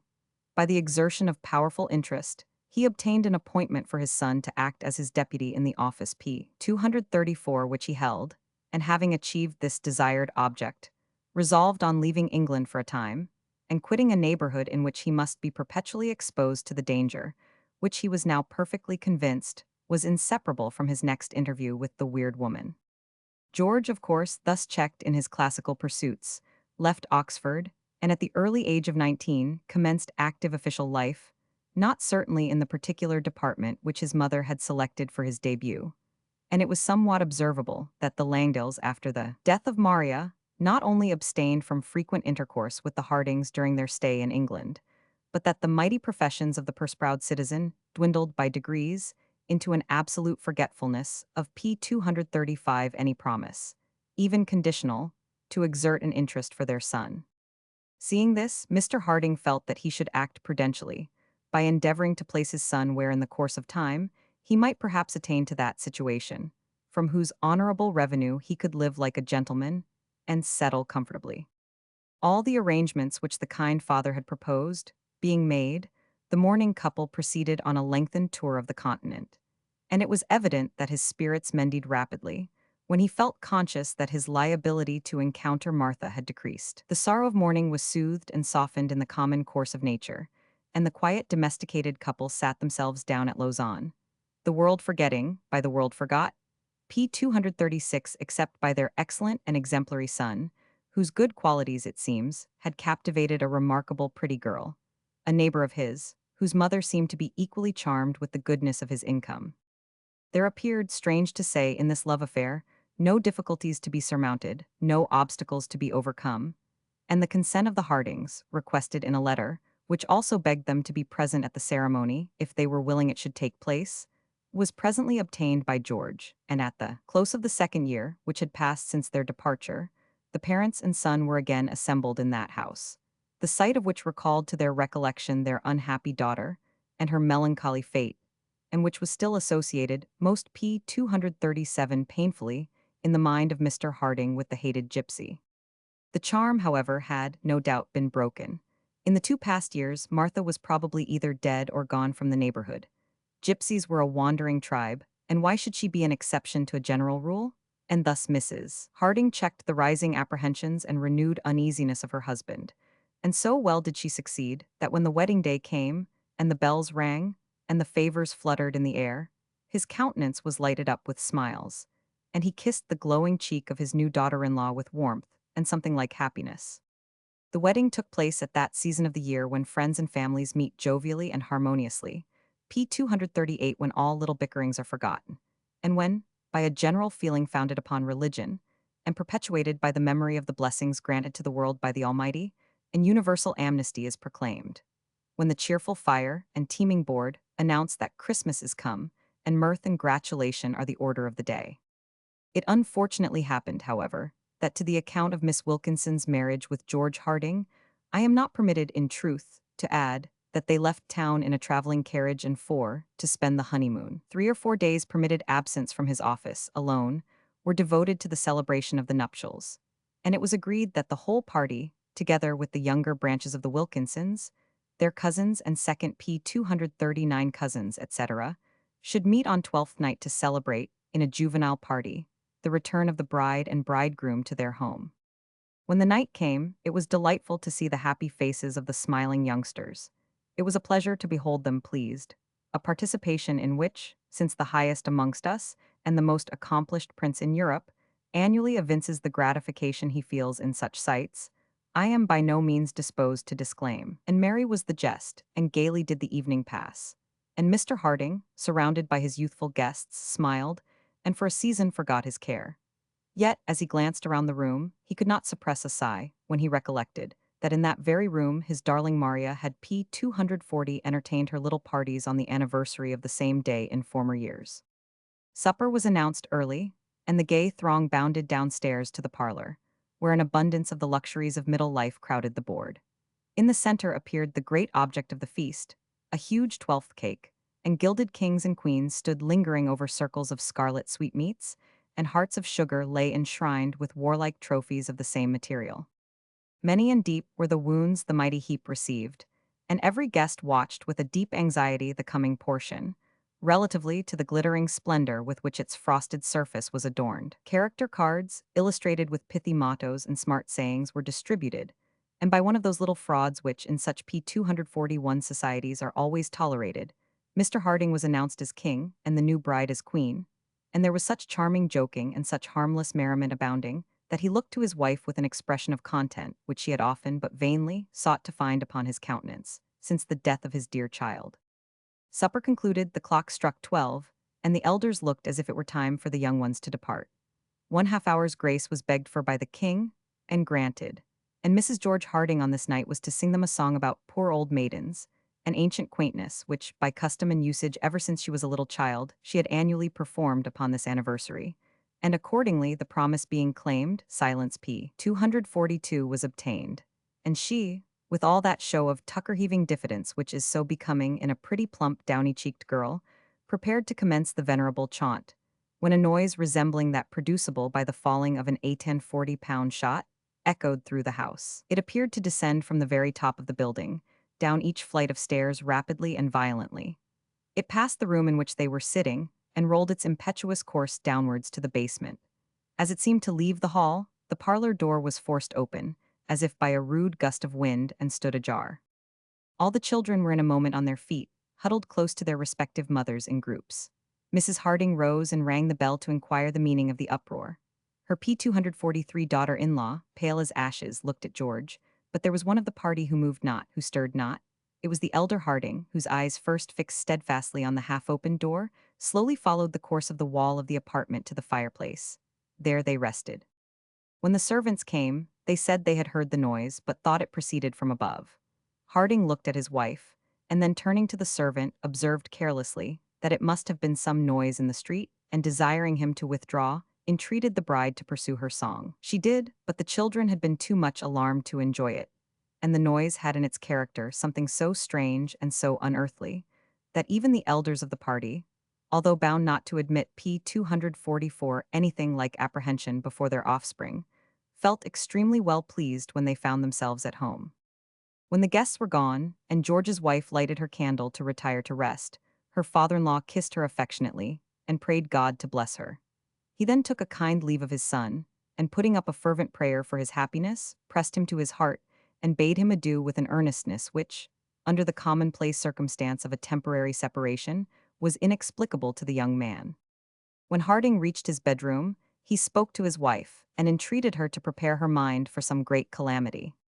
"What it is to be," said Harding, "where the blow is to fall I know not, but it is over us this night." P. 245 My life, exclaimed Mrs. Harding, "what new fancy is this?" "Eliza, love," answered her husband in a tone of unspeakable agony, "I have seen her for the third and last time." "Who?" "Martha the Gypsy." "Impossible," said Mrs. Harding, "you have not left the house today." "True, my beloved," replied the husband, "but I have seen her. When that tremendous noise was heard at supper, as the door was supernaturally opened, I saw her. She fixed those dreadful eyes of hers upon me. She proceeded to the fireplace and stood in the midst of the children, and there she remained till the servant came in." "My dearest husband," said Mrs. Harding, "this is but a disorder of the imagination." P. 246 Be it what it may, said he, "I have seen her. Human or superhuman, natural or supernatural, there she was. I shall not strive to argue upon a point where I am likely to meet with little credit. All I ask is, pray fervently, have faith, and we will hope the misfortune, whatever it is, may be averted." He kissed his wife's cheek tenderly, and after a fitful feverish hour or two fell into a slumber. From that slumber never awoke he more. He was found dead in his bed in the morning. Whether the force of imagination, coupled with the unexpected noise, produced such an alarm as to rob him of life, I know not, said my communicant, but he was dead. The story was told me by my friend Ellis in walking from the city to P. 247 Harley Street late one evening. And when we came to this part of the history, we were in Bedford Square, at the dark and dreary corner of it where Caroline Street joins it. "And there," said Ellis, pointing downward, "is the street where the circumstance occurred." "Come, come," said I, "you tell the story well, but I suppose you do not expect it to be received as gospel." "Faith," said he, "I know so much of it that I was one of the 12th night party, and heard the noise." "But you did not see the spectre?" cried one. "No," replied Ellis, "I certainly did not." "Nor anybody else," said I, "I'll be sworn." A quick footstep was just then heard behind us.